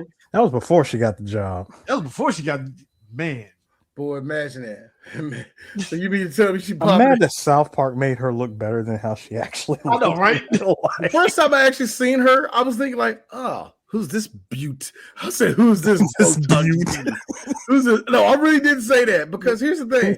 I saw the pants. I saw the hip. I saw the hair.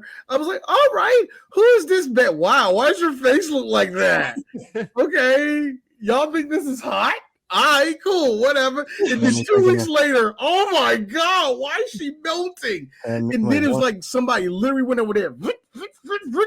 Their cheeks got higher and everything. The NASCAR pit crew came in with the quickness. I'm saying 1 minute. I'm just saying using Gundam Wing logic here. 1 minute she looked like Lady Young, the next minute she looked like freaking Tuberoff. Nigga. She like, yo, I like how, and I'm gonna give a NASCAR reference. I like how Danny Hamlin's pit crew have to follow this bitch everywhere she go. You ever hear when they try to get it on? Hold on, air is the best one. The dude with the fuel. Oh yeah, just dump it.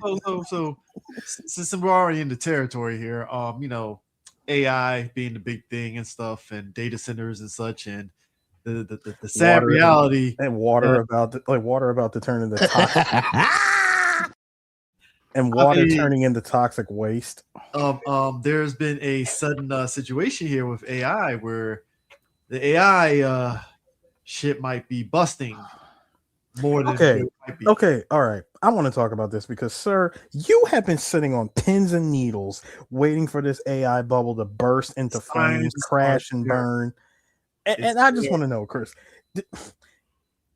are you investing in some kind of stock that goes against this?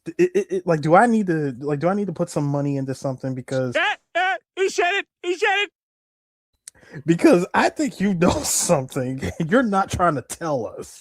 Sir, this is not Wall Street. Now's the time to give your insider. Insider. We're through the looking glass here, people. What I'm saying is, telling you folks for months, man, the AI bubble is going to start in San Jose. All I'm saying is this: when you have the OpenAI founder looking like he hasn't slept for like 5 months, and he's talking about he uses AI to raise his kid and he needs AI to work. This AI has to work. It has to work that is somebody that is financially strapped and is gambling on this thing actually hitting. Because there are so many. There's so many of them like that. When they're throwing AI shit in every goddamn thing, Microsoft is shoving AI in Windows 11. But that actually, hold on. Shout that out being to Windows said, Copilot. But that being said, now I know why Bill Gates bought all that farmland. We know now. Oh yes, the AI data. You about to data center all of Dakota, ain't you? That nice spring water, go. That's the end of that shit. Dry as a bone. Fuck America. I'm all for it, man. Come on. If we could just look, think about it, y'all. I mean this. Look, D is going to be mean for 2 seconds. I'm gonna be mean for 2 seconds. Both Dakotas and Wyoming. If we can make them data centers, we're done. We're good. If we can make those whole states just data centers, we're good. Everybody else doesn't have to get sacrificed. No, your backyard doesn't have to have that. But if we use the whole state of South Dakota, I know what you're thinking. Hey, D, the mountains and all the rest of that, y'all done raped and kicked all the Indians out. It don't matter at this point. So well, that was a load of shit. I'm just saying, you might as well. Jesus Christ, yeah. But maybe, to me, I think I don't know if we're going to see the actual bubble burst, like the way, at least not in the way we think it's going to be. I think there is going to be a burst, but it's going to be. But what's it going to contain? Who's losing jobs? Who's losing what? What company's never going to go back to it? What CEO is going to be in trouble? I know that's going to happen, but how is it going to play? And I'm not saying AI is like, oh, it's going to be disappearing. No, it's much like crypto, but like NFTs is done. I laugh at the fact that shit fucking just. I mean, but NFTs was done long before that, though, Chris. No, but I'm just saying, but the fact that just came and went, and then crypto went through its big hit and stuff. I feel that there's going to be something to come from crypto. The thing about crypto. Crypto is still here. Yeah, no, I think crypto is going to be something and all else. That stuff isn't going anywhere. I don't think it will, because that is the next step in. See, that's the thing with all these bubbles that always burst. It's you putting too much air into it in the first place before you know what the technology can do and how it can be used, and you're just wasting money. A lot of people are just wasting money. A lot of people are just saying the word AI and not doing an actual AI thing too. I mean, look at this year. This whole year was literally the year of everybody trying to get data centers happening, especially in this DC area. There's still pushback even right now. Pushback on they'll try to put a data center over in Landover on that land where Landover Mall was, and they are fighting hard on that one. And West made no sense. Credit has been pushing back on it and stuff, and yeah, it's. That being said, though, Chris, my fun thing of learning about the data centers in this area. Well, Montgomery County got 3 of them. Everybody in PG. What? I live near one. You got a couple of them. I mean, look, they brought more infrastructure to. but Sue put up a video in our group chat about Loudoun. It got the conversation going about Loudoun County. It wasn't until I graduated college and I finally got into the tech field and stuff that I realized, oh, Loudoun County owns a mega ton of fucking data centers. Mm-hmm. Oh God! Have you been out to Loudoun County before? All those gray buildings, all those big shell standalone complex ass buildings. Like that's what I'm saying. Section 9 buildings. Like you think about it, like there's a whole lot of water. Like I like how you boys said, there's a whole lot of water behind me. A lot of it, yeah, we're not going to talk about what's in it. Here's my thing. I like the fact that water comes out at a blazing hot, like 900 degrees, and it's like we just lay it on the earth. Nothing bad is going to happen if we just throw it back into the water. I hate this world. Elon lied to me. It didn't make Mars possible. First off, sir, you put your faith in a fucking white South African. How dare you? Okay. First off, Chris, nigga, I ain't got no faith in no white person at this point in my life. And Chris, it is apartheid apologist. Yes. Okay. He apologized that he liked apartheid. Okay. Can get over. Did he apologize for apartheid? Huh? No. Huh? I like how Elon Musk is doing the biggest Ponzi scheme on himself because Tesla lost so much money, so now he has to pump and dump it into SpaceX in this weird way to kind of like make sure that he stays afloat as a billionaire. Shout out to all the black people riding around in cyber trucks. Hey, dog. You're lucky they tinted. That's all I gotta say. You're lucky it's tinted. The one with especially the ones with the full body sticker jobs. Hey, yo. Why? Let me tell you something. You are driving in a refrigerator. You want to know how you can tell who's a bougie ass black person in PG County? Go to the Wawa over in Glendale, Maryland. I swear to you, one night there was a line of Teslas waiting to go to charge. No, Chris, because that's where they have to go to. Wawas are like the only thing in this area where you can get a full lot of the Jones. Royal Farm, pure Maryland fashion. One working. You got one. Maybe two for a little razzle dazzle. Look, there's like 7 of them. One works. Yo, that's how you know bougie black folks now in PG County because they upper middle class Teslas. Like the fuck, man. I'm gonna get me a Model X, and it's gonna be just like what we gonna do. What I's going to shut up. Hey, that's self-drive, right? You know what? No, but we used to call Honda Civics. This is self-driving joint, right? We used to call Honda Civics the basic. See, I ain't gotta even put no gas in it. What? We used to no, I don't put no oil in it or nothing. You just press the button. I mean, for real though, right? I like how we call Honda Civics the basic bitch car, and now Teslas took that title. That's crazy, right? That is wild. I wish I can talk like how DC girls talk right now, forever and all that crap. I wish I really could do that because I would have it down. I don't know all the words they say, so I gotta nail that. That's the feature. I seen all them playing them Model S Teslas, and I'm like, oh god. I mean, for real though, I don't need to. This girl walked in my damn store. So where did the oil go into the to my Tesla? Where do it goes into wherever. We went out there.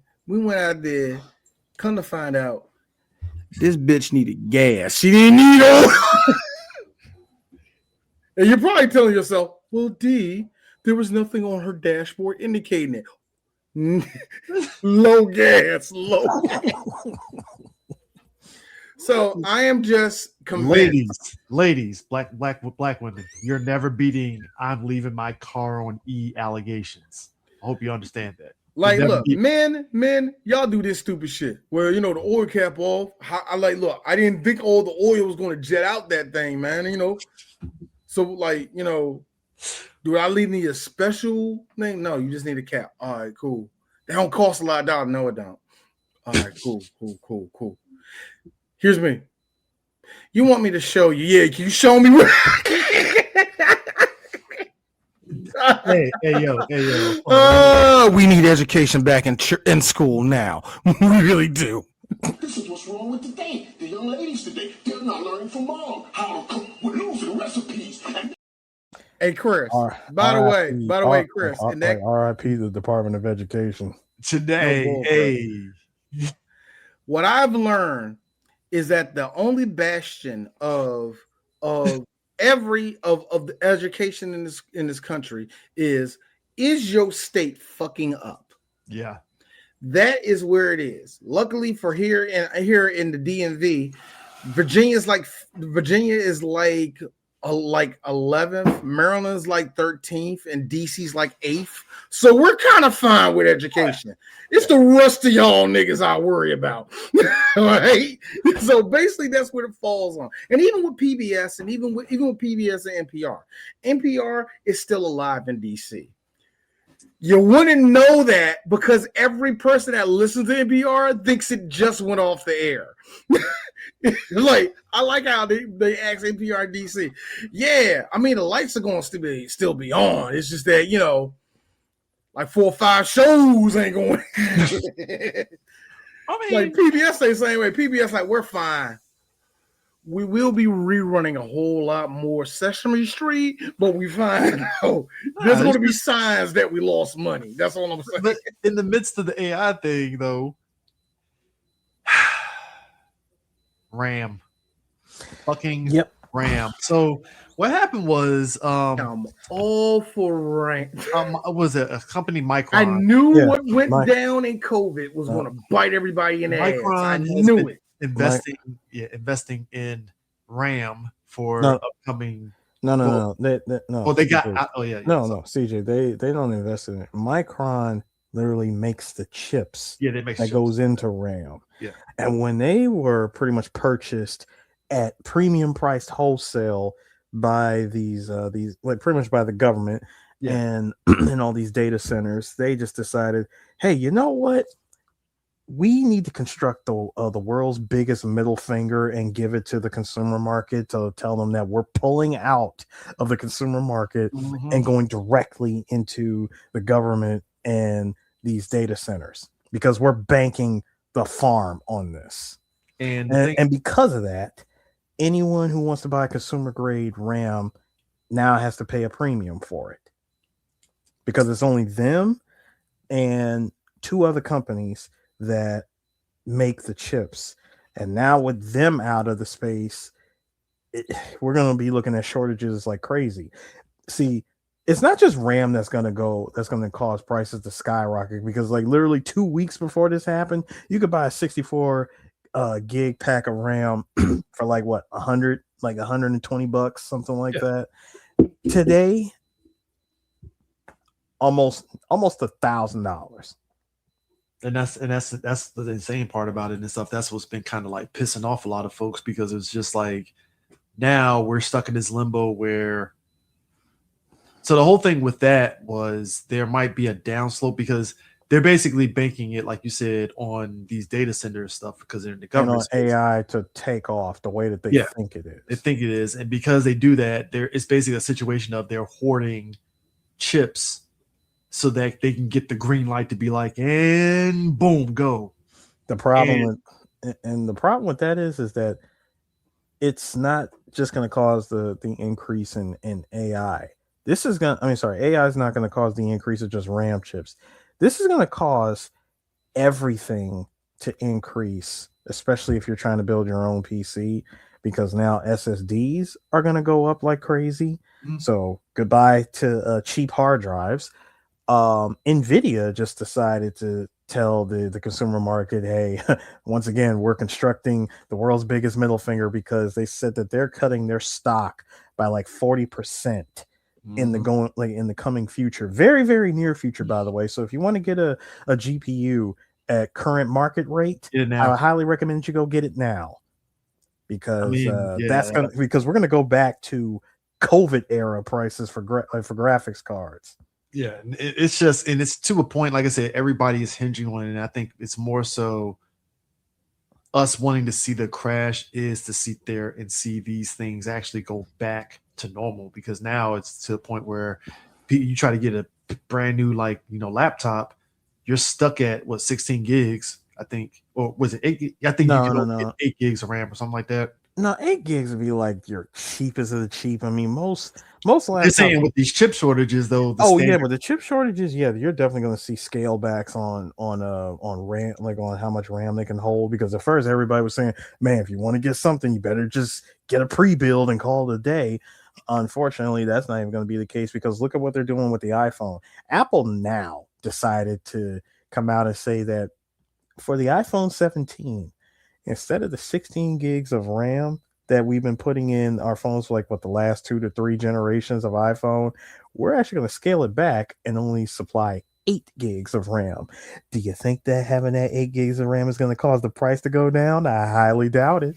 Not at all. if anything, it's going to increase the price because you're. I was just about to say it's about to go up, nigga. Sir, you're going to get 8 gigs of RAM, and oops, oh, I almost forgot because hard drives also need RAM. You're going to get 8 gigs of RAM, and we're going to go back to 128 gigs of storage like it's the iPhone 6 all over again. It's amazing how all of this is for RAM. The one thing that we all thought that, like I knew when everybody was starting stacking during COVID, we was going to get to this point. Because you was already talking about it and all the rest of that, Eris. I knew we were going to get to this point. And you need to tell me there are people now, there are bidding wars for fucking chips. Mm-hmm. America is not making them no more. That's all of China. So only really getting one country that's producing these chips like they not like a. It's like three. It's 3 companies. It's them in Taiwan and who else? It's 3 manufacturers that do it, and yeah, one of them. I think one of them is like based out of Taiwan.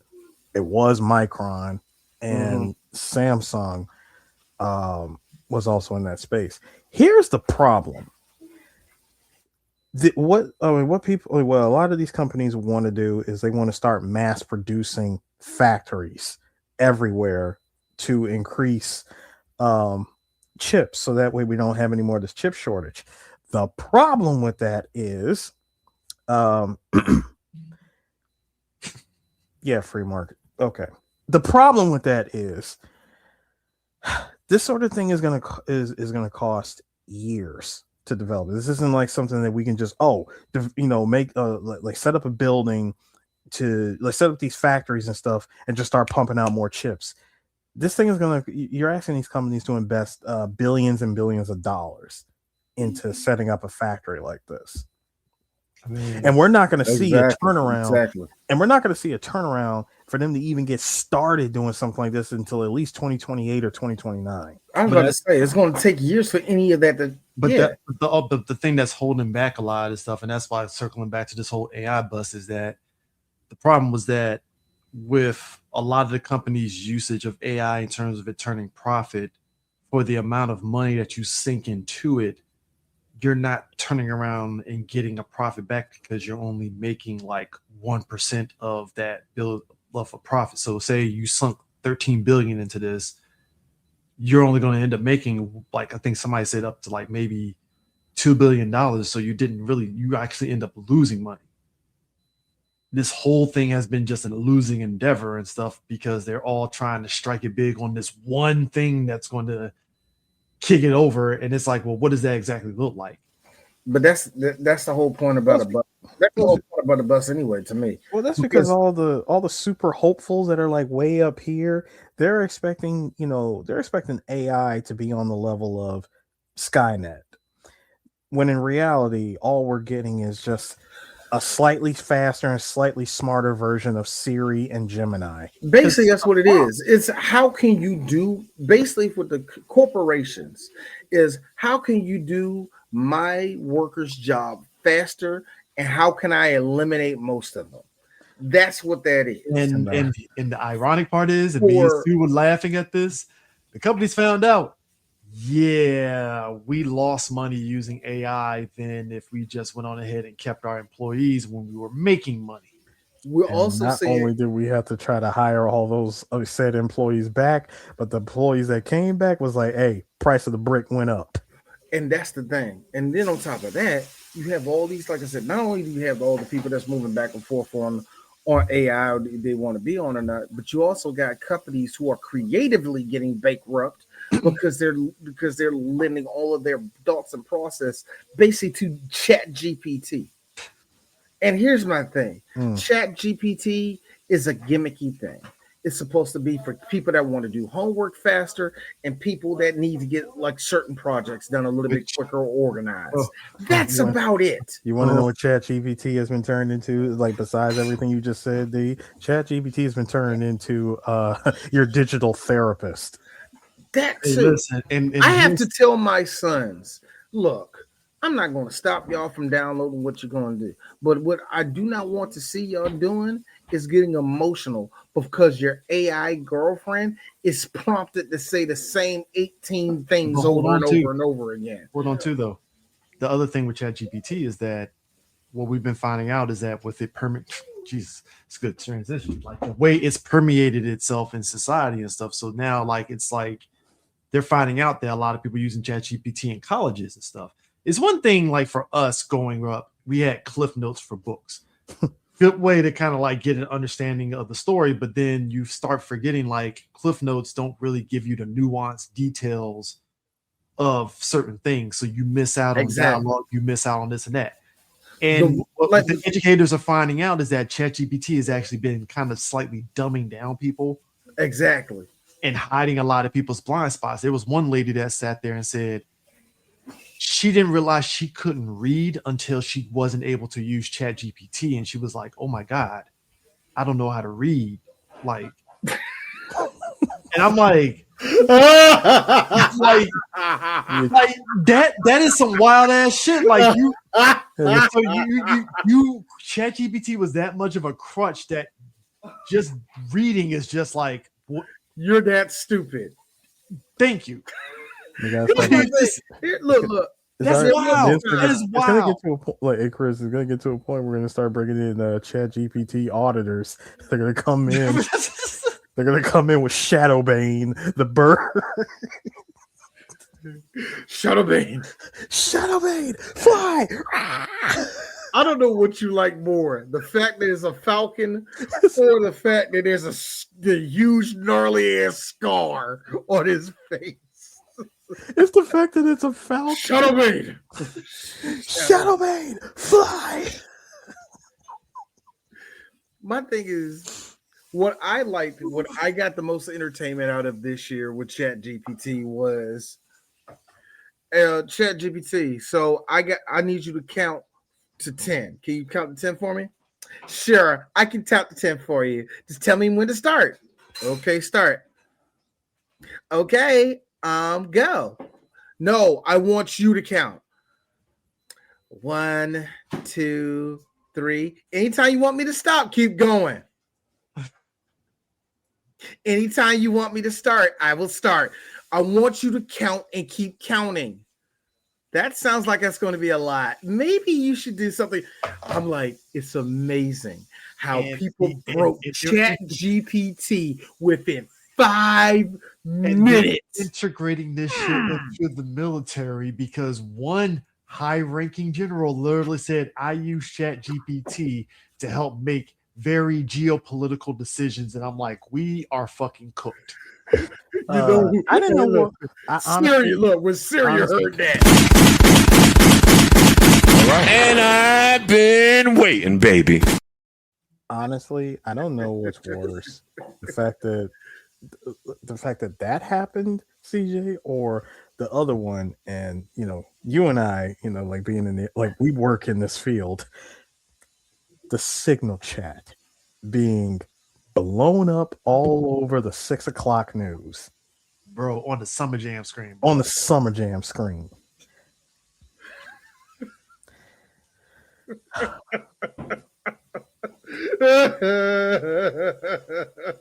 I highly, highly, highly dislike the nature of this country. A man said, now, babe, you gotta understand. See, the tech boom in America really actually shows what happened in the last 25 years. It all started in Silicon Valley during the time of Steve Jobs. Based jobs. Turtleneck jobs. Eris, you have looked like this the entire year. Eris, you have looked like this so bad that I feel that you have abandoned black people, you have abandoned everybody. But I realized the real problem, and this is not more like they've abandoned me. No, Eris, but I found out your full problem. That is you realizing, I swear to God, if I go to Japan and they start anything, They already Eris has look. Eris, while you have not been on pins and needles, the world has. See, in the world, the one thing that happened in the world that I like to talk about, that we have talked about, is what everybody else is doing. Number one, I love the fact that Africa is kicking all of the French people out, and then at the same time looking at us, you niggers better not come over here, and we're like, it's Burkina Faso, bro. We don't want what y'all got over. And then all of a sudden, look, we're seeing banks getting closed. We're seeing economies fall. We see Nepal. Nepal did a beautiful thing. They don't have it set up like America where there's systems in place for people not to riot. So they realized something that we can only dream about in America. 1, 2, 3, 4, 5, 6, 7. There's 10 of them. There's a million of us. Let's jump them niggas. They ran up in their joint. We see it all these rich Nepalis, whatever, getting helicoptered out and shit. It's amazing. And Eris is like, they voted Margaret Thatcher in over in Japan. Eris, they voted Margaret Thatcher in Japan. Here's the thing, y'all. Eris has never, and I will give you this, Eris. Yes, that has been Eris's look. I will give you this, Eris. You have never shied away, and you do, but I understand why you do. But you have never shied away telling us how racist Japan can actually be. Yeah. How closed off it can be to foreigners. I remember one night you weren't about to cry or nothing like that, but you really was giving a lot off your chest because like some shit went down with you and your friends and basically was like, nigga, yes, I'm American, but fuck y'all. You know what I mean? Like, you know what I mean? Like there was shit that went down. I understand it. And anytime you're black and you go to another country, you're going to have to deal with another set of problems. I hope them Japanese folk ain't lost their mind, Eris. That's all I gotta say. Because I will give this to Japan. They're smelling themselves again. Yep. That's cool. It sucks because they're probably going to stop making anime in 10 years. No, here's the problem. Here's the problem. They're looking at everything that she is doing, and this is their reaction. Yep. Yep. Hand on a stack of Bibles. They really feel this good about it. Yeah, and I get it because we see it here in America. Nationalism has a power, doesn't it? Wow. And especially in a country like Japan, nigga, they've been waiting for this. They've been waiting for her to show up, man. I mean, listen, ever since Shinzo Abe was assassinated about 5 years ago, I have seen that door of being the prime minister spin. The revolving door has been like crazy. I've seen prime ministers come in and out. Like some of them don't even stick around for a full year. I mean, and the last one, I remember he got voted out, which is crazy because we got to see him one last time for, I think it was for the first month that Trump was in office. Yeah, they had met. Then he gets ousted. In comes her, and I'm like, oh God, how is this gonna go down? Negro, when I tell you that when he came to Japan and the military was so divided. Oh shit. We're talking that ain't good. We're talking like this is how divided. Civil War, choose a side. No. This is how divided it was. It ain't Civil War. It's more. There was a lot of stank facing going on, but here's how bad it was. The military, and I'm so glad that TikTok had caught it. The military over Japan that was there for his greeting or whatever, when Japan greeted him, was split. It was split into two factions. The ones that cannot stand him, and the ones that voted for him and wanted like a freaking Hellcat. I see it. So it was George Bush all over again. Yes, like son of a bitch. I want a Hellcat, and I think here's the thing for me. and it's just knowing how at least Japanese politics has been going for like lately. The Japanese people in so many ways have been asking for this shit to happen, some type of national pride. And I really think that's more of the older generation dying and them getting off of what they feel that Japan needs to be at. You know what I mean? I think that's about any country can fall into that. But the way that they're going about it is so overboard. That's what I'm about to say. It's so overboard and It stupid. feels like course correction that should have happened a decade ago, and at a slower pace. They're trying to speed. They're trying to speed run back into. They're trying to be back to basically. And I say this to be funny, but I don't know how serious it is. Eris, are they really trying to be the empire again? If I may, that's what I'm saying. You got it. So here's how I saw things. As I told you before, we're dealing with the world's dirtiest domino effect ever that took place. And I still say it started with 9/11. But in the case of Japan, here's what happened. COVID happened, right? Now, COVID locked Japan down for the better part of 3 years. Japan was actually one of the last countries on the planet to reopen its doors. And when they did, prior to them doing it, they almost bankrupted Kyoto. It was Kyoto and a couple of other places in the country that heavily relied on tourism, right? I was about to say that was a tourism thing. Hiroshima had to be the same way too, if I'm mistaken. Yeah, pretty much anything that heavily relies on tourism was on the verge of bankruptcy. And because they had stayed closed for so long, a lot of places did like officially close their doors and, they went out of business for good. But the fact that you're about to bankrupt several cities is that's quite alarming. So Japan does this. They completely kill their their quarantine program, where the moment you get off the plane, you have to go through 20 days of quarantine, which is really stupid. Nobody was doing that. Hey. You got the booger touch, nigga. Hey, look, listen. If I've already been receiving several jabs to fight, what was it? Omicron Persei. Omicron Persei. Omicron killer. I don't need to go through any of that. I shouldn't be going through any quarantine if I'm providing the paperwork that shows this. Anyways, they get rid of all that, and they allowed at least 180 different countries to come in to the country absolutely visa free. Meaning, once you get through customs or whatever, and you give them your passport, if your passport is on the list of like approved, like 100% visa entry free countries, they immediately stamp it 90 days, no questions asked, right? Yeah. I go back in 2024. During that time, it was still cool to visit the country. And I was like, man, this is fun. Everything is cool. I did, I saw a couple of foreigners here or there, but like, it was good.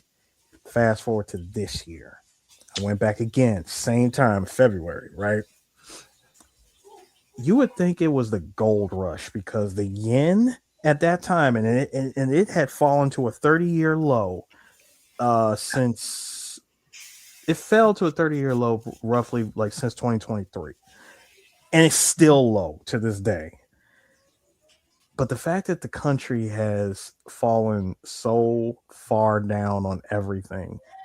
When I went to a McDonald's in Tokyo, you're talking to somebody who lived there. I lived there for several years. I would always see Japanese people working. Didn't matter what time of the day it was. When I tell you that the McDonald's in that the McDonald's in Akihabara, the guys running the register was some dude from Australia, and one of the other dudes was from the UK or something. I'm like, bro, what the hell is that? I'm like, where are all the Japanese people at? This doesn't make any sense. Same thing with the convenience stores. Now it's like random people, like random South Africans work there now during like late in the night and stuff. It looks like New York in the 80s. It is. Good night, mate. Welcome to 7-Eleven. It was so no. See, here's what makes it really dumb. Make me sweat, make me stop it. See, welcome to Lawson. No, welcome to Lawson. No, I wish that was the case because it would have been fun. 7-Eleven forever. No, when I walked through this joint, there's some South African dude hitting me with it. Irashimase. I'm like, where am I? You're in the Yakuza game, sir. No, this is a glitched Yakuza game. Why are the niggers talking like this? Hey, yo, play like a dragon. There actually is a black. There's a sub story with a black guy in there. No, I know about that one. I know about that story. But what? What does it do? Walking to Don Quixote. Ohio Game House!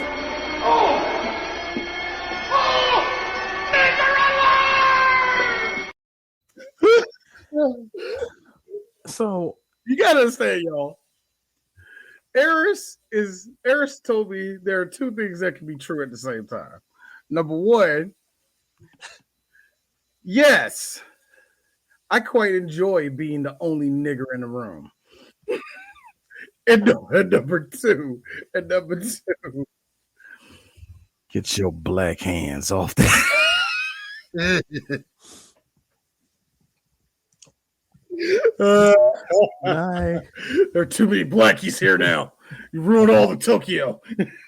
I'm telling you, after I finished my last trip this year, I already said I wasn't going to do it, but now this is like stamped. I am not living in Tokyo.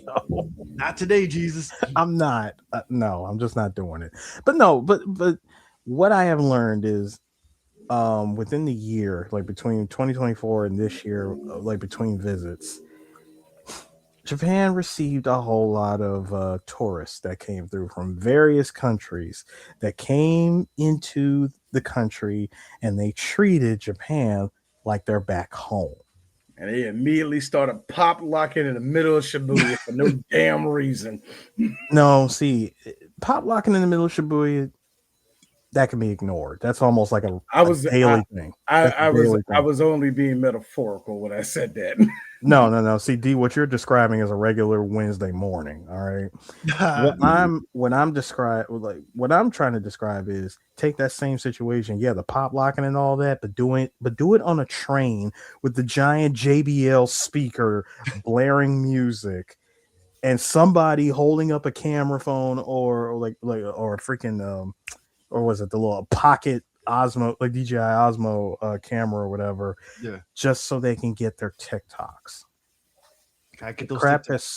This crap has spread all across the country in all the major cities. And it's become such a problem that Japan decides to take the Triple H sledgehammer to a thumbtack size problem. Yeah. Sometimes you got to do big things to make little things happen. No, it's worse. This is I think I said that wrong. Whatever. No, D, I got you. It's the Dave Chappelle. No, it's the Chappelle Show joint. Modern problems require modern solutions. I don't know. Some people like me. Some people prefer the cucumber. They say cucumbers taste better pickled. Huh? What?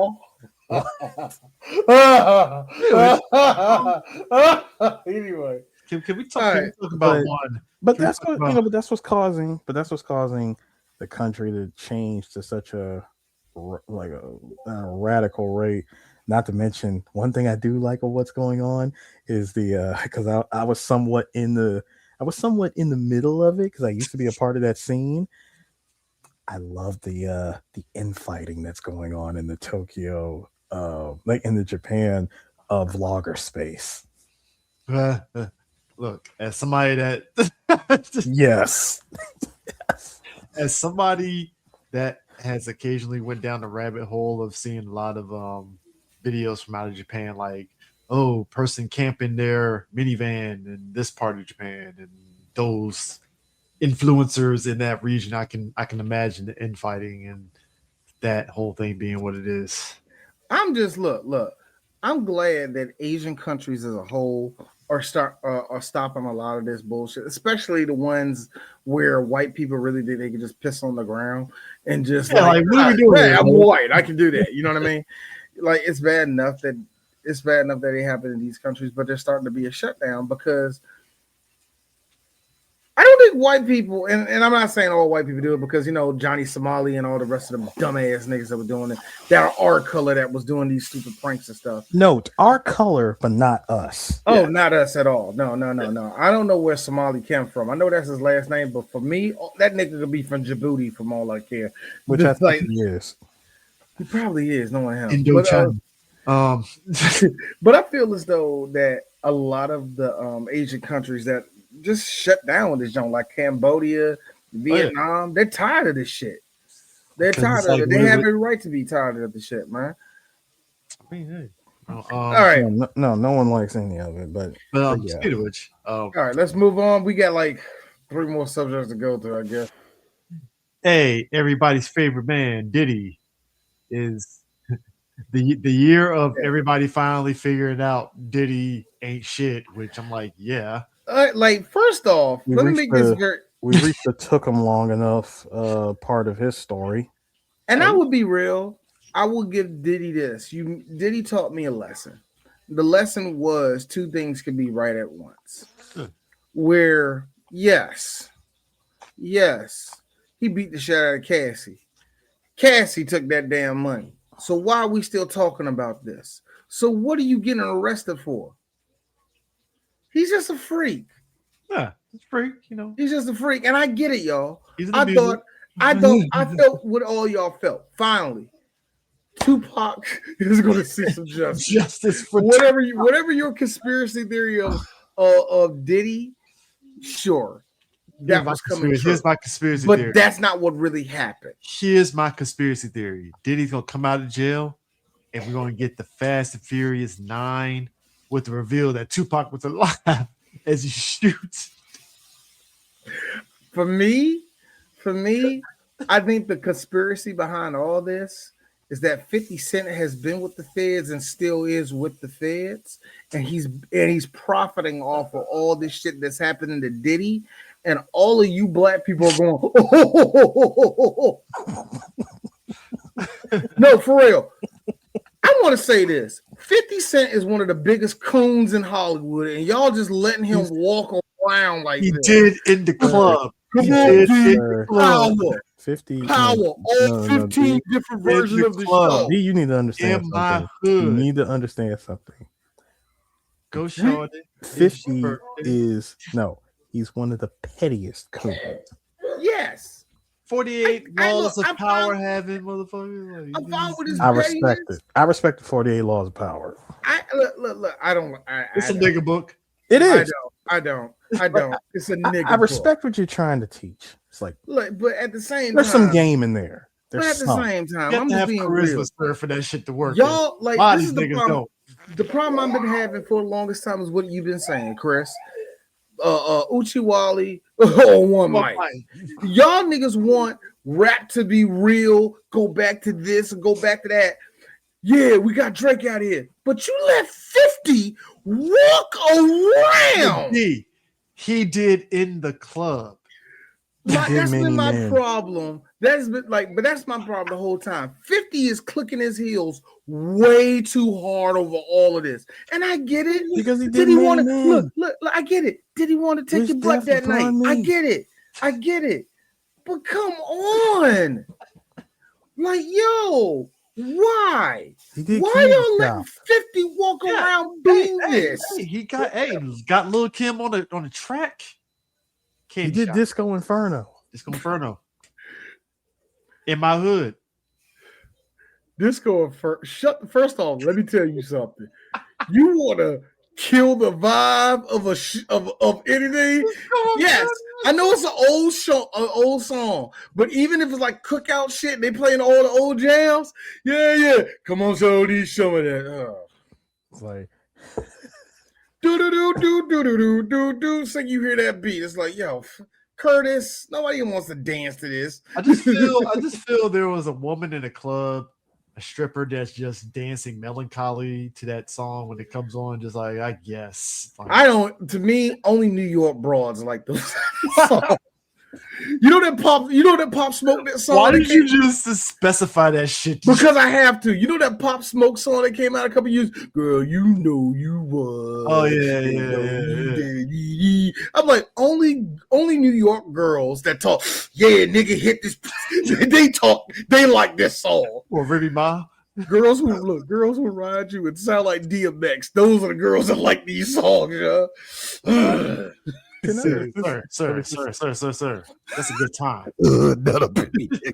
Hold up. I need a segue. I need to segue real quick, gentlemen. Because we're already gone over 2 hours. But yes, we are. I know. No, because I want to segue into something real quick. Since we're on hip hop, the subject of hip hop. Fuck Diddy. Yeah, fuck Diddy. He didn't look. He didn't do nothing wrong. He just had a whole lot of baby oil, and I have to stress this: that is not a crime. I got the short and stupid of it is we don't care. That's we don't care. That's the best way I can sum it up at this point. We don't care. In the vein of hip hop, by the way, I do like that we were shown, because your boy, Mr. Dreadhead himself, Lil Wayne, wanted to prove that he should have been, that Jay-Z should have okayed his performance to be a thing for the upcoming Super Bowl. And what does he do to prove that stance? He releases the Carter 6 and double wood. Not even double. No. We have to. He releases one of the most garbage albums I have ever heard. I want to stress this, y'all. I want to stress this. I blame that album as the reason why hip hop was not on Billboard. I'm with you. That album is a dirty domino effect. You're right. That album had the nerve to commit the human transmutation circle. And committed seppuku. I'm gonna say how bad it was. One of the biggest seppuku moves in all of hip hop. How bad it was. No. It had the nerve to say.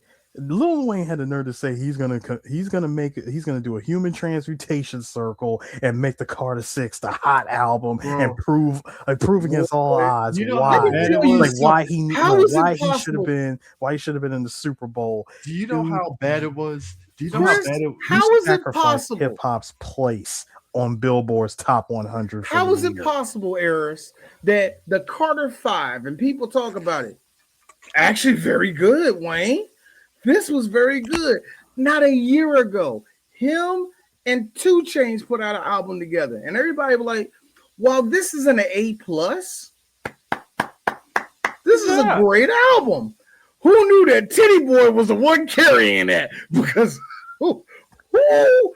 Do you know how bad you have to? Do you know how bad it is when you have the fact that Kendrick's Luther was like keeping that Billboard hip hop shit afloat, and the Carter 5, Carter 6. I mean, he capped that shit, because if that album doesn't come out, Luther would have carried it all the way into the end of the year. And you want to know the best part for me? Hold on, CJ, you want to know what the Carter 6 was? The Carter 6, Lil Wayne was Negan. The Carter 6 was the Lucille Bat. God, this was Goodfellas. I had to take my body out the corner. Yeah. No exceptions. Tink. Let me tell you something, bro. Tough guy, you and SZA, huh? I'm just getting started. That was a great thing to do. That was a great thing. Vampire bat. Every album that came out after that got kneecapped. Each and every one. And I'm sitting over here thinking to myself, well, a couple of these albums could be no. Well, hold on. Playboy Cardi then came back. Yeah. He got a hot new jungle on Weekend. I go to my son, hey Donnie, how that Playboy trash? I would like to say for the record Carter 6 is probably the reason why, segueing into it. Carter 6 is probably the reason why that the versus of Cash Money versus Let No me tell you Limit something. went There's the things way that I that it learned. went. Here are things that I learned. Look. First off, my son is stressing to me. There were only 4 songs on that Playboy Cardi album. Only 4 of them. Only 4, Dad. It was garbage, but anyway. But more than that, Chris, I love verses because number one, verses always expose all of us, each and every one of us, of the type of fans that we are. And let me tell you something. Cash Money fans proved to me one thing I knew from the very beginning. All of you are not shit. Now, the other thing that proved to me, No Limit fans, y'all got grandkids at home. If y'all don't go home. Whew. Now, the one thing that really kind of shocked me was the fact that everybody was blown back that No Limit had the relationship that they have with not only their fans, but with each other. It looked like a family. They have stayed a family for the better part of 30 years. And I will give them that. That family has so much love. Give them that. That family has so much love that they still allow Silk the Shocker to rap off beat. Exactly. That's love. They do. Oh, yeah. And by the way, Silk didn't get no better. In fact, he got worse. Now, you messed up. In a way, you messed up. You allow Silk to rap. Cool, that's fine. Y'all are family. You should have gave him a better song. I am, to this day, from that verses, I am mad that they did not do Hootie Hoo. I did. They did it. I did hear the reason. Like Conan vetoed that. He did bring it up and say that he wanted to do it. There was like 20 songs that he wanted to do that all got left on the cutting room floor, and they weren't allowed to do it. Cash Money looking like the dysfunctional ass family that they are. Cash Money proves to y'all that Baby didn't take care of his shit. Mm-hmm. Number 2, it proves to y'all that Juvie was the heart of all that. Oh yes, he was. And I feel bad for Juvie. And when he went away, and look, the heart of Cash Money went with him. And here's the thing, and this is something you notice with all of them. This is what you notice. Everybody on Cash Money side, I will give him this. They did it for Juvie. This wasn't for Wayne. This wasn't for BG. This was for Juvie. And I hate Juvie. All of y'all niggas look like y'all needed to go home. All y'all look like y'all didn't want to be there, which proved to me with all that talk that was going into it, how you and Wayne were excited, how BG was excited. The second the talk came out there about Turk being there and y'all niggas say y'all little piece about it, like, we don't know. That right there, like, this should not be happening right now. And let me make it very clear. In my opinion, that's the thing. And Wayne was like, I ain't sure I'm gonna be there for this shit. And make it worse. Wayne, despite having a shitty album, he's still like top 5 rappers in the world. I'm not just gonna show up for shit like this. Here's the worst part about it, gentlemen. Turk not being there, it was 3 strikes. Turk not being there, Wayne not being there, and the fact that the verses didn't take place in New Orleans, nigga, that was the biggest one. Everybody said that. How was this not in New Orleans? How you fumbled that easy layup? How was this? Imagine, guys, all 3 of us. Imagine Go-Go Fest. We finally getting the jump we wanted all the time. Junkyard versus Backyard live in Pennsylvania. What? You know what? We both did. We both said good was D. You said Pennsylvania. I said Tennessee. Exactly. We're doing this live in Chattanooga. Why? We're doing this live in Erie, Pennsylvania, huh? And you would think, okay, Pennsylvania, Philly, Pittsburgh. They don't listen to go. I know they don't. Roanoke, Virginia. Roanoke, Virginia. Niggas that don't want nothing to do with go-go. It's so funny. You can get away with a go-go concert like that in Philly, New Jersey, and even in Baltimore. Outside of that range, too far, buddy. Outside of that range, Richmond might be too far. No, I know you can get away with it at Philly. You can get away with it at North Carolina A&T. I mean, can we say for the record that Cash Money this was not the year for Cash Money. No, it wasn't. Juvie might have had, he might have had like a nice reception. I'll say that for this, he had a decent reception because he was literally carrying. I'm talking about exactly the entire organization on his back for the entirety of that versus. This has not been a good year for Wayne, Drake, and Nicki recently. Nicki. Is Nicki even part of Cash Money? Ain't she like with Pedophile Records or something like that? Something like that. Look. But still, during her heyday, I think she's still in the during her heyday, she was Young Money, which is Drake. But still, the fact that all three of you did not have a good year this year. Boy, Drake did probably the best move he could have did. Not show up to shit. He probably did the best he could, which was, I got 4 songs, and that's all I got really right now. I'm still ducking shit. I'm taking the sun out, which, by the way, y'all, he's actually raising his son, and y'all niggas are still sending pictures of that nigga with cornrows in his head. Here's my thing, y'all. Never trust the nigga who's touching 50 that's still getting straight backs. If you don't put an Iverson design in that shit, sir. Anyway, What makes you think Drake has any level of street in him to No. I'm talking about Pusha T with the straight. No, Drake with the straight backs. He light skinned. What are you gonna do with it? Pusha T is the guy that thinks he's still part of that life, but I love it. Now, Maga Minaj. But that's what I'm about to get to. Here's the thing. I don't want to spend too much time on Nicki because this is coming from somebody that truly actually loved her shit until she instantly became doo-doo in my mouth. You know what I mean?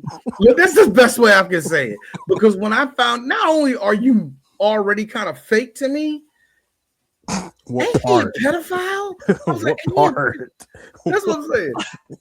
But that's what I'm saying. No. I know what you're saying, nigga. Shut up. I'm just sitting there like, ain't he a pedophile? Yes. Those MAGA chicks got all right, you forced me. His hairline starts right here and he's getting cornrows. That means you need to stop putting them in your head. Anyway. Hey, blame Stevie Wonder, man. Stevie's still hanging on to the dream. Boy, no, that's what makes me sick. It's niggas like you that's gonna make Pusha keep them in his hair until they hanging out like that shit. Hey, Pusha, do this for me. You're going to get a lot of that because of niggas like y'all. Anyway, like I was saying, Nicki, this does not shock me. That does not shock me at all. In fact, you know what I did the second I saw Nicki do that? That's interesting. Hey, Aris, where you going, nigga? I didn't see her mess up on stage until like 2 days ago.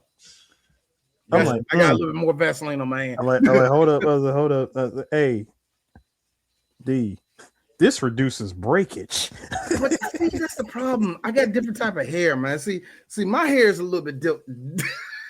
Look, man, I saw miracle that. worker. I'm just saying. Look, knowing that she has financial troubles and stuff, it doesn't shock me because that's the go-to. My thing is this, Nicki, what was you spending your money on? Well, when you're the primary breadwinner because your husband likes diddling kids, I mean, no. And this is where D gets to have fun with this shit because when people asked Drake about it, he was like, "That's Spotify." And Nicki, what happened to all that Spotify money, Nicki? You number one on Spotify. Remember what happened to all that money? I saw Young Money. I knew because I used to think that meant something. I thought Young Money raised you. That's what I'm saying. I thought that meant something with Spotify numbers. When Drake was like, I mean, they nice.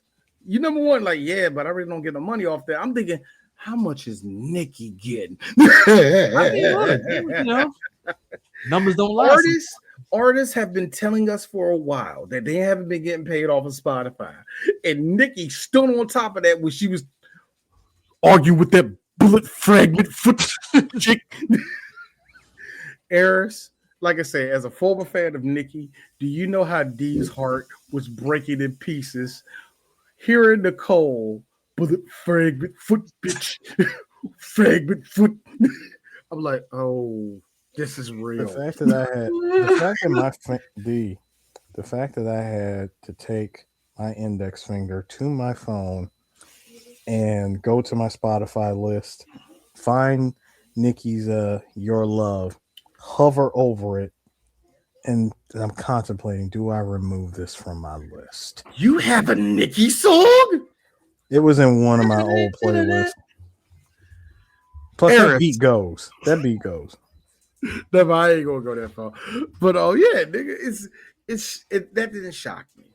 It didn't shock me at all. I'm looking at the rest of hip hop, and I'm seeing, I hate to say this, struggling.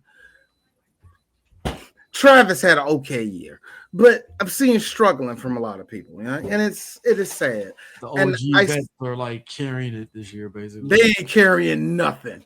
They're carrying their kids. They're carrying their kid. They're carrying their grandkids' clothes into their trunk. I don't want to hear that. I mean, you know, the Clips put out a banger. What?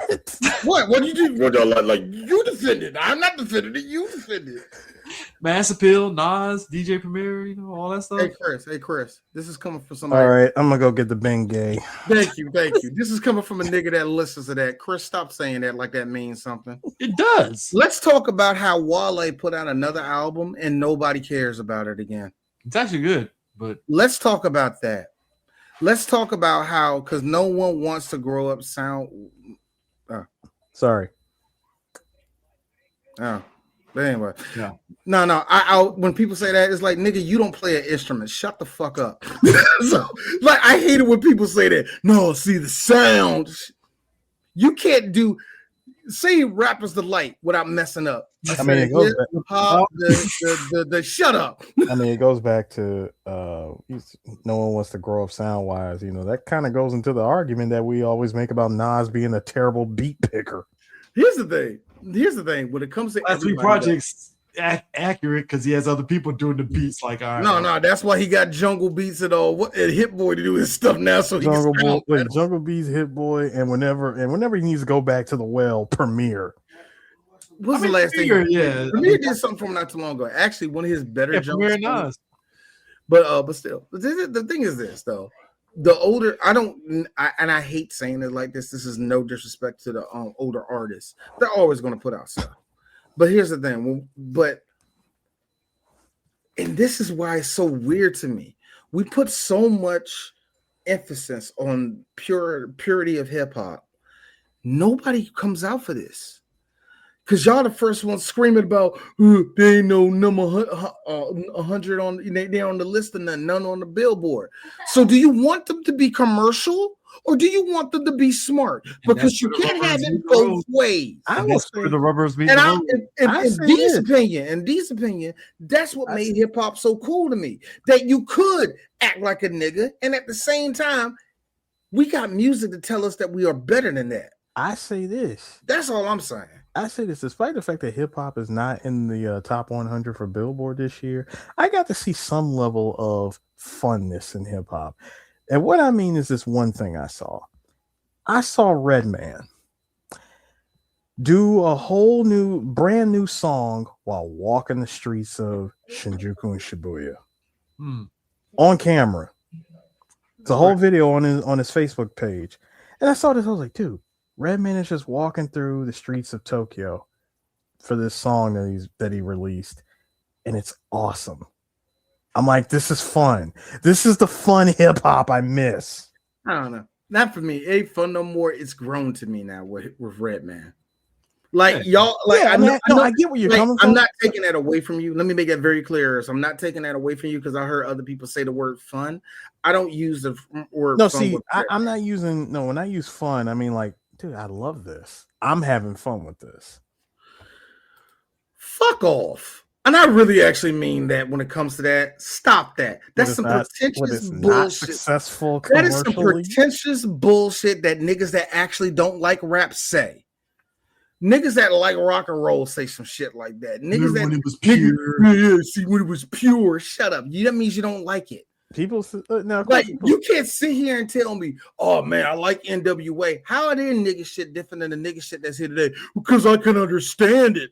I mean, people say that, you know, hip hop is going to go into a better space now that it's kind of forced to go back underground. I can deal with that in a way. That statement, I can chew that better. Yeah, that makes sense. Because you do need some regression to go forward. And we have seen rap do that probably 2 different times where they had to step back a couple of things before going forward. They had to do that when Pac and Biggie died. They had to do that during like the 2010s, right before all the Migos and them niggas came out. When they really didn't have nobody to pass it to, where it's like, hey, Rick Ross, make another song. I will. Hey Drake, I need help. Go that. hey Drake, tell Titty Boy to come over here with you. I need both of y'all here for me. Like we seen rap go backwards to go forwards again, and I'm fine with that. But this idea that it's better off when we're not on the top, shut up. You sound like that nigga African Bambaataa. All right, don't say that. Don't say that. Speaking of which, before or after the allegations. Speaking of which. Gen up, Chris. Gen X. Gen X black folk. That's taking accountability for somebody who has been bad in the past. You're not supposed to like African Bambaataa no more. Yeah. You can like his music, but you can hate the very, very effed up, heinous things he did to black boys. You can hate that and still like his music. And a lot of y'all just now learning that. No. Not with R. Kelly. R. Kelly's different. We're not. We're focusing on this bad person first. Look at me. Before we go to the next one. Lock in with me. All right. Yeah, lock in as your generation likes to say. Look at me, Gen X. Look at me, Gen X. All right. There's a bunch of people in your generation that ain't ish, and you need to admit it. You want to talk about another pillar that hit us this year?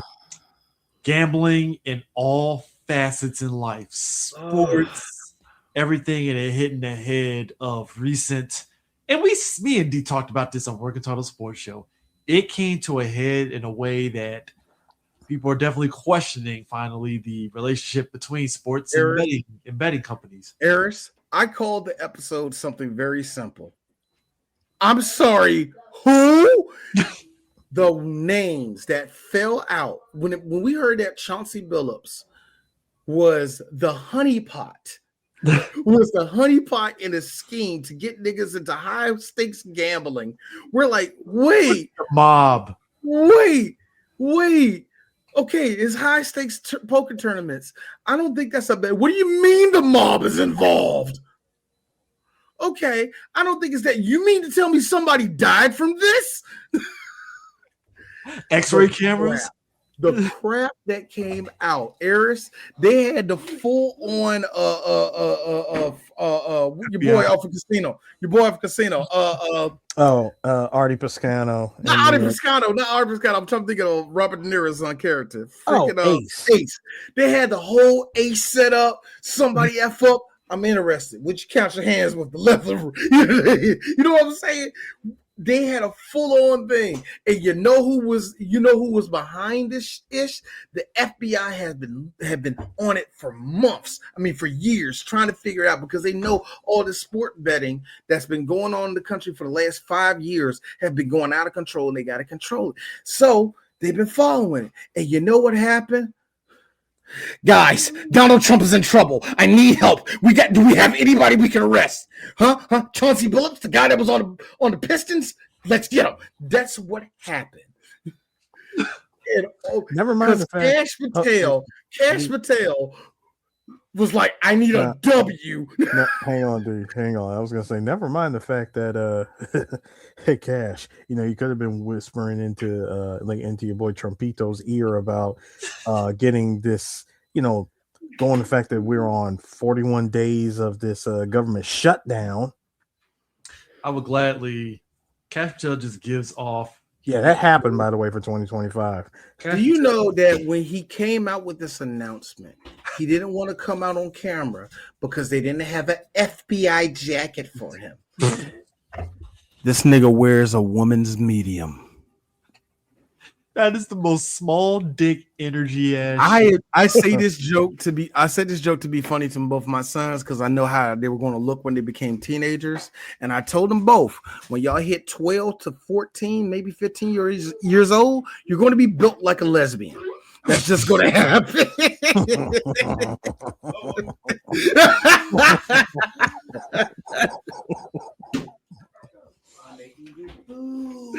When I was 13, I look back on my old, I was like, yeah, I look like a little dyke. Yeah, I did.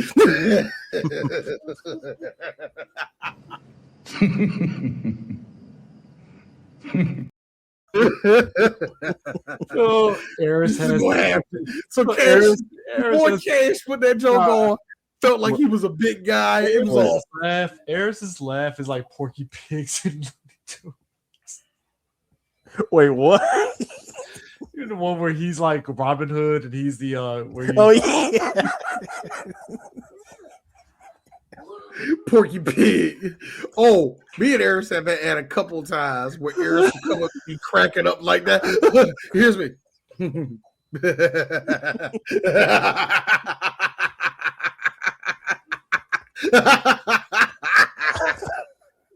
Just sitting there laughing and shit. The type of laugh when you're rolling tears is the best. Now you are very true. Very true. Now this is the thing. That is the biggest thing that's been getting on us. With a lot of these players, a lot of the players, especially in the NBA, just real talk. One of the vices that a lot of them got aren't white women. It's actually gambling. Yeah. For whatever reason, a lot of these players gamble. So Chauncey's been on it, like you said, since Detroit. People have known this. Certain people have just been gambling that long. Like Charles Barkley gambled anytime he could. He's put that out there. Him and Jordan. Michael Jordan we have it on camera. Michael betting niggas over stuff just big. You know what I mean? He got the shades on. I mean, what's gambling? Come on, a nigga, a black dude wearing glasses and it's 3:00. Either he's high or he's ready to do some shady shit. There's one of the two. So yeah, ever since then, but Chauncey always been J shades. But what got it, Eris, was when we started seeing the player. When we saw it wasn't Mikal Bridges. Who was it? That was in the Jones. It was Jones. Basically, they were fan dueling themselves, but it was like the most like they were fan dueling themselves. And Eris, this is one of the big things that got Jones in trouble. They found out one game. Vegas found out that LeBron was hurt before the reports came out that he was hurt. Mm-hmm. Now that is a big thing, and that's always a big red flag. Because when Vegas knows something before the NBA has put something out, it's like, oh boy, it's an indicator that somebody is betting some certain way. He put out there that LeBron wasn't going to play that game. Guess where how all the bets went? Siding for the other side, or siding that LeBron won't go play. All these prop bets that didn't make any, like, how would they know that? This is how Ace in the outfit made out so good back in the day, because they didn't tell everybody. And that's the thing too. We're in this space of right now, really circling back to what we were talking about social media and stuff. Like, everybody's doing their YouTube videos talking about insider stuff that they heard from this person and that person. So you got 50 bajillion of these videos floating around on YouTube space, and boom, everybody knows. And it ends up hitting the radar, the FBI, and all these places. Because it was a lot of players that were getting caught up in it, because it might not be the player that's doing it, but they're telling their friends, and it sways the fucking amp over and under on stuff. Michael Porter Jr.'s little brother played for the Raptors. This was last year. This nigga made a bet on him. Otto? Not Otto. I forgot his name. Whatever his name was. Yeah. Light-skinned one. I think it's Harsh Reefer's name or whatever. Yeah. But he was the one that betted on himself that he was going to be out the game, and he was out the game, and he made like $50,000 errors. Yeah. This dude is a 61 at best on 2K. And he put up a $50,000 bet on himself. You fucking right. Everybody. Hold on. Hold on. 50K? I mean, yeah. Hold on, and this the other thing, Eris. Hey, everybody's betting on this one player. I bet it's Kawhi Leonard. No, it's not. Anthony Edwards? No, not at all. Oh, Paul George is not playing today, so I bet no. Who is it? It's Michael Porter Jr.'s brother. He has a brother? That's exactly how that went down. Hold up. What's going on over here? That don't make no sense, man. You expose your own shit. Man. I mean, we knew that was going to be the inevitable thing and stuff. I mean, all right. We talked about it, and let's end this show with this, nigga. Wake up! I have never seen on this piece of crap. Oh my god! I think it's like shooting fish in a barrel at this point. I mean, it's everything him bombing Venezuelan boats in order to reclaim their oil, because that's what you do if you're a rich white guy. It's good, go after oil. You know, fucking up this Russia and Ukraine fucking deal. Which, by the way, Ukraine's been putting boots to asses to Russia. Don't let the propaganda fool you. Ukraine has been putting boots to asses to Russia. Hey, you know the best part about that is they're still doing off the weapons that we gave them 2 years ago. Yeah. So basically, we now have time skipped. So we basically have time skipped to the late 2000s. See, once he got elected, it was we're back in the 80s, man. To now we're going through Bush era. Yeah, Hegseth. Yeah, you're right. We went from Rumsfeld to Hegseth. Hey, everybody loves the 80s until they got to face the 80s. You know. Here's my thing. I think I'd still rather face the 80s. We said this before. It's ironic that we kids grew up hating the commies and the Ruskies. So we're supposed to be friends with them now? Why are y'all buddy with these broke niggas from Russia? I don't understand this. Here's the thing: when you relax your throat and you just accept,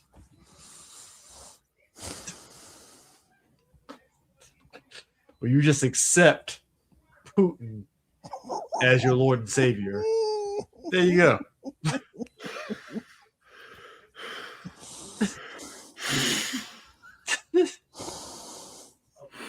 Okay. Hey. Who knew Putin was that dude? I didn't know that. Stop fucking talking. I need the Battletoads music. Oh. It's that much of a pause right now. Oh god. Okay, so here's my thing. I knew this whole year. We all knew this whole year was over. The second we knew it was over. No, I was grabbing my heart and giving it to everyone. Hey, I like how this light-skinned preacher in Philly got fucking shit canned because he did the same thing. And I'm like, wow, bro, you just lost your job. Also, by the way, hey Chris, I like how this new Elon Musk not only messed up everything, but we couldn't even get our bet off. You remember what our bet was, Chris? That this was going to last at least 2 years before he kicked them out. He didn't make it out the summer. I couldn't even get a Coke out of this, nigga. That's what 3 Black Geeks do. We bet for Coca-Colas. Yep. You mean to tell me I could have had a nice cold cherry Coke 2 years from now? No. I want to be a total asshole, knowing Donald Trump can only stand people for 2.5 minutes. He was looking at mayor elected Mondami like he was his firstborn child, proud to be his son, and I'm like, wow, that's how I know. Like that. That's how I know the dementia is real. That's how I know it, because they was like, hey, act smart, just act like you like them. Therefore, we're going to confuse the Democrats. That's a really good job, really smart, because I got a big brain. He's small. There's a very small. He likes people. He likes people. They love him. And I like, and big things. And I get big things on me. This nigga would be later ousted to all of America that he blew a guy in a bathroom on Epstein's Island. Codename Bubba. So let me just put this out here. No, it wasn't Bill Clinton. Thank God. It was not Bill Clinton. Time I wish it was. I kind of do. Because when the Epstein list came out with all those black blotches, quote unquote, from Bill Clinton. Clinton said, hey, you know what? I don't care. Let's fucking go. Let's die. Let's you and I die. Nah, release all of it out there. Oh, yeah. Yeah, that y'all know about. I like what Bill Clinton just came out with. Y'all know about that on casino boat? Y'all don't know about the casino boat out there in Lake Michigan? Okay, this is what he did. He got a big old riverboat out there in Gary, Indiana, right? And he couldn't get it off the docks. He couldn't get off the docks because they didn't allow that. But guess who allowed it? I did. So he can take that boat in the middle of the lake and do illegal stuff. Ain't that right, Donald? I let you do that. Mm-hmm. We were in the orgy together, and you betray me like this. That's really what we're seeing with Bill Clinton. It's like, so the listing come out. Bill Clinton. Mm-hmm. I hate you, nigga. Let's die. He was on it. So I can give y'all dates. I got pictures. Bill Clinton knows he did a bad thing. I will give Bill this. He knows he's caught up in some ish. Real talk. If he was 20 years younger, we would want him under a jail. He said it best. He talked it over with his wife. He talked it over guy and was like it over with God. And and all of them sat there and was like, you know what? Fuck it. He talked it over. Let's be real.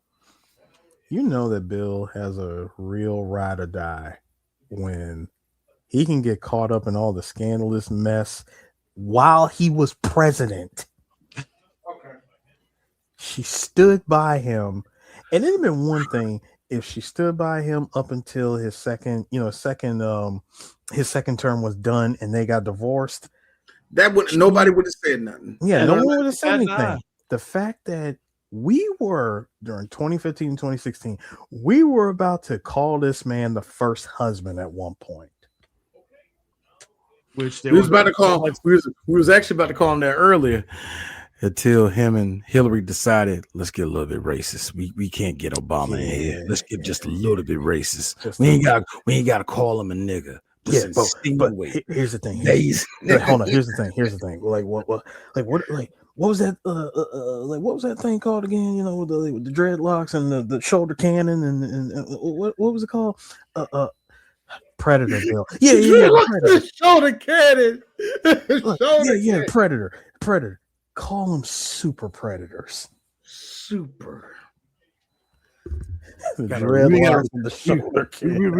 emphasize the nigger on this. We really when the dust settled, it was like, okay, maybe we went a little too Reagan. Okay. All right. Come on, guys. Come on. Hey. Hillary. Hillary, by the way. You're still my brother, right? You're still my brother. Right? Yeah, there we go. Hey. Cool, by the way, Hillary, do me a favor. Put this in your purse for me, would you? It's the hot sauce bottle. Do you keep that hot sauce on you, Hillary? Do I? My husband's a prophet. So we were sitting there, and I'm thinking to myself, well, this administration can't get worse.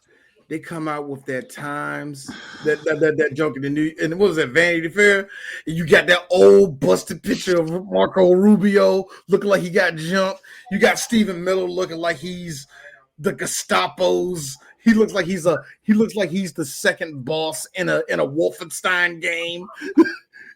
You got your girl, the spokesmodel girl, the spokesperson girl that always get up there and says, Mr. Trump has the biggest penis and he has the best economy. So you can, yeah, that girl. What I love is that they zoomed in on this heifer's lips. Now you see these good nigga lips I got. She ain't got that. You can see all these dots. I'm like, oh, the injection marks. It did. The chief of staff looking just like Cancer Tails, looking like this. I'm like, this is glorious. I always wanted to know what Frieza's henchman would look like in real life, and here we are. I've been waiting on this. We're over here watching. We're over here watching. We're over here looking at the F grade version of the Frieza Force. Sir, how dare you? How dare you? They are the fucking Z grade. Nah, this is the week. This is the Tuesday crew. You remember Fist of the North Star? This is the Tuesday crew of Raoul's. This is Raoul's Tuesday crew. How can you be? I mean this. How can y'all be so evil and so at it? It's so retarded because you spin ran. Chris, today I just put up an episode. Of Men in Black, right? Yeah. And you said, and I quote, they're speed running through Project 2025. Chris, that was May when we did that episode. Mm-hmm. They've reached pretty much close to the end. And notice how nobody's brought it up. I mean, because the voting rights thing, because they're trying to roll that shit back. Mm-hmm. Because they already did this shit with and guess what? They're also trying to roll back the Social Security stuff that they were talking about taking away. The UPS, the postal service shit. Like, so mail-in ballots now, they're not going to be. Normally, they get postmarked, so they can get counted for the election. They just announced today, as the end of the year, hey, we're not going to do any postmarks. So yeah, those mail-in ballots. Yeah. So So is it safe to say that 2020? They're tampering. They're trying to tamper with the election. Like, is this safe? You see, mail-in ballots were very important during COVID, but they're more important for African American homes, right? Because the reason why is because it's more convenient for them, because usually they work more than white people. Is it safe to say that 2026 is about to be the year of the walk back? Oh yeah. There are people in so many spaces, media and real life and influencers and otherwise now, that I would probably say not even like 2 months into Trump's election. I want to say it was right around the time that whole Social Security shit was popping up and stuff with Doge. And we started seeing the real effects, because this administration, even to this day, as of currently right now, have been basically not giving us the data numbers. But if you are already looking at the job market, we know shit's fucking terrible, and we are technically in a recession. And you're trying to soft pad the numbers and act like it doesn't exist. And it's like, no, you can't do that. Man, there ain't no recession. We just can't eat bread a lot. What y'all talking about? That's the reason why I said that we've been living through the world's dirtiest domino effect since 9/11. Is this what the 80s was like, basically? Because people, look, we sit there and glorify the 80s because of the movies, but then we forget, like, they had like 2 recessions, one under Reagan and one under Bush, and like, and we've gone through. We've gone through at least 4. Yeah. It's look, 4 recessions. I don't know. A literal global pandemic. Still can't believe that happened. Terror, 20-year-long war. Dude, we're talking about a war that lasted longer than some Gundam series. Hold on. We got out of one because, Biden finally got a lot of them dudes out of Afghanistan finally and stuff. And then Trump told everybody to drop what they were doing, leaving thousands upon thousands of dollars in military equipment millions, of military equipment behind. Well, hey, Gaza, Palestine, that whole shebang. Like I said, world's dirtiest domino effect.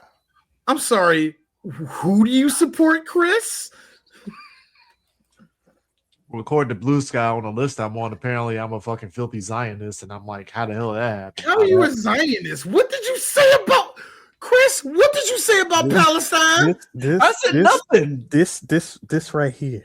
This right What did you say here. about Palestine? This No, right I just here no, because apparently because I said, hey, Kamala had a bad break in the election. Oh, hey, what's going on over here?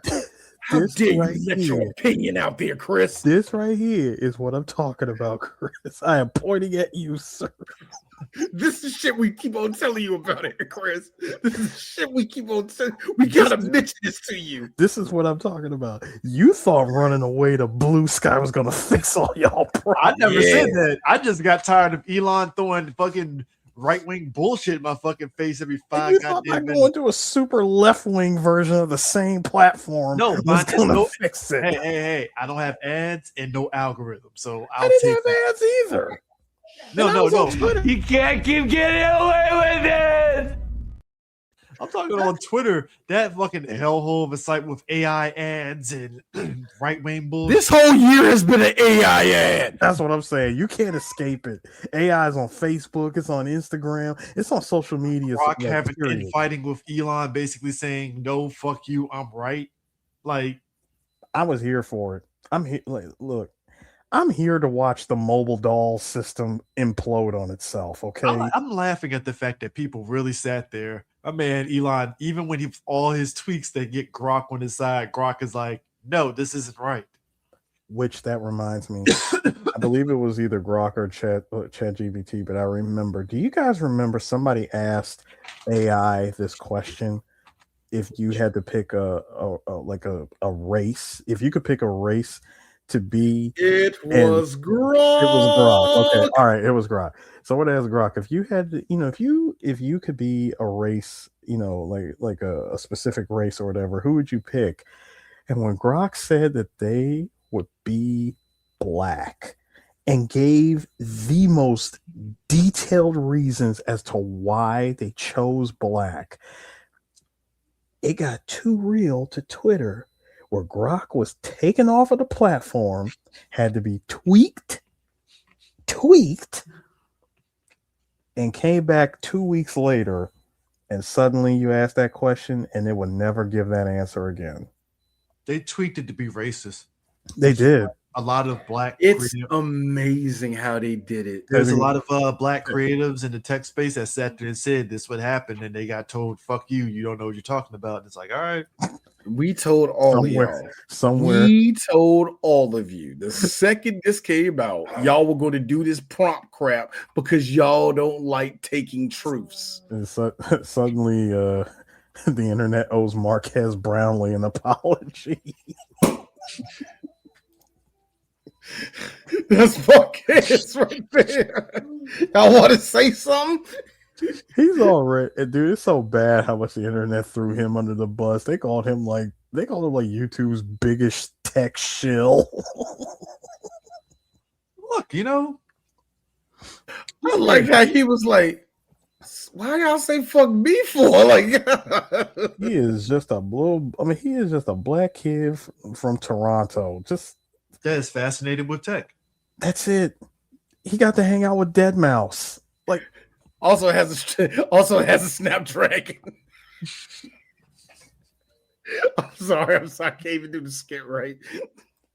Now, granted, he's somebody who actually has his own studio and his own media company, and God, this just wasn't the good year for a lot of tech bros. Even Linus Tech Tips got thrown under the bus hard.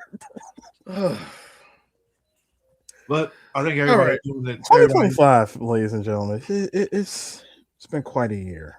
So, only thing I can say is this: next year, 3 Black Geeks, we're going to be celebrating our 15th anniversary. We already got the stuff we already got the shows that we're planning to do next year, at least for the 3 Black Geeks, for at least the 3BG podcast. Now for everything else, that's still up in the air, but we're going to be definitely doing some stuff Look, I just want the show to be over with. Sorry, but yeah, this year has been unkind. But I'm glad but I mean this from the bottom of my heart to anybody that ever listens to us. Y'all have been kind to us. This has been a okay year for Three Black Geeks. Meaning there was a lot of changes just around, so our listens kind of went wonky this year. But I think that's just that is just reflective on the type of year we had. And I really hope next year is better.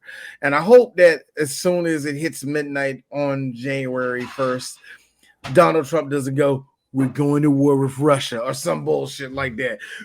Like we're bombing we're bombing Morocco or something like that. That does remind me. You guys remember? I think it was this time around, a few years back, when he bombed and killed that what was it, Afghan, like a commander or whatever. Not in Iraq. It might have been Afghanistan. We almost went to World War III because of him back in 2019? Yeah. I'm just hoping that he's sitting his old decrepit self down somewhere, at least for the first week of January. Don't get us thrown into World War III. You have a tendency of doing that every January.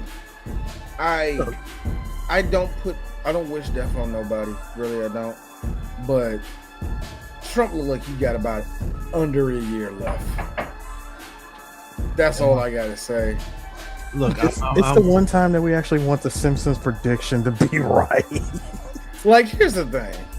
Like I said, I really don't mean it, but the way his health is going, he looks worse than actually Joe Biden. And that's amazing. And that's a man because Joe looked bad. No, here's the thing. Joe he's been dealing with what?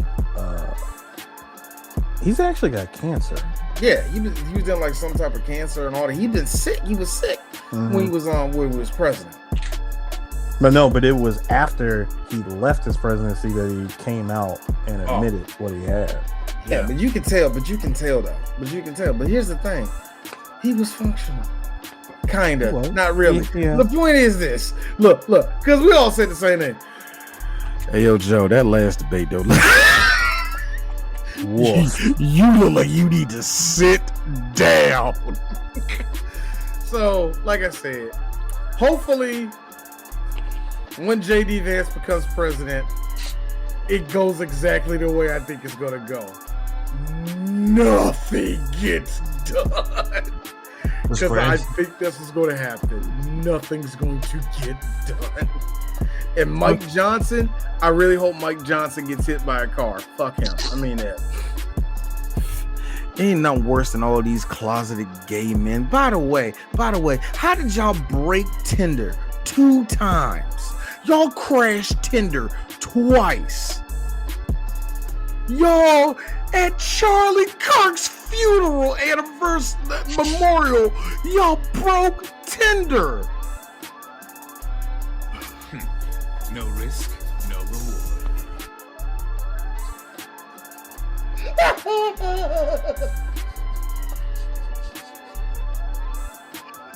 I just saw 2 guys in the bathroom looking at each other face to face saying that.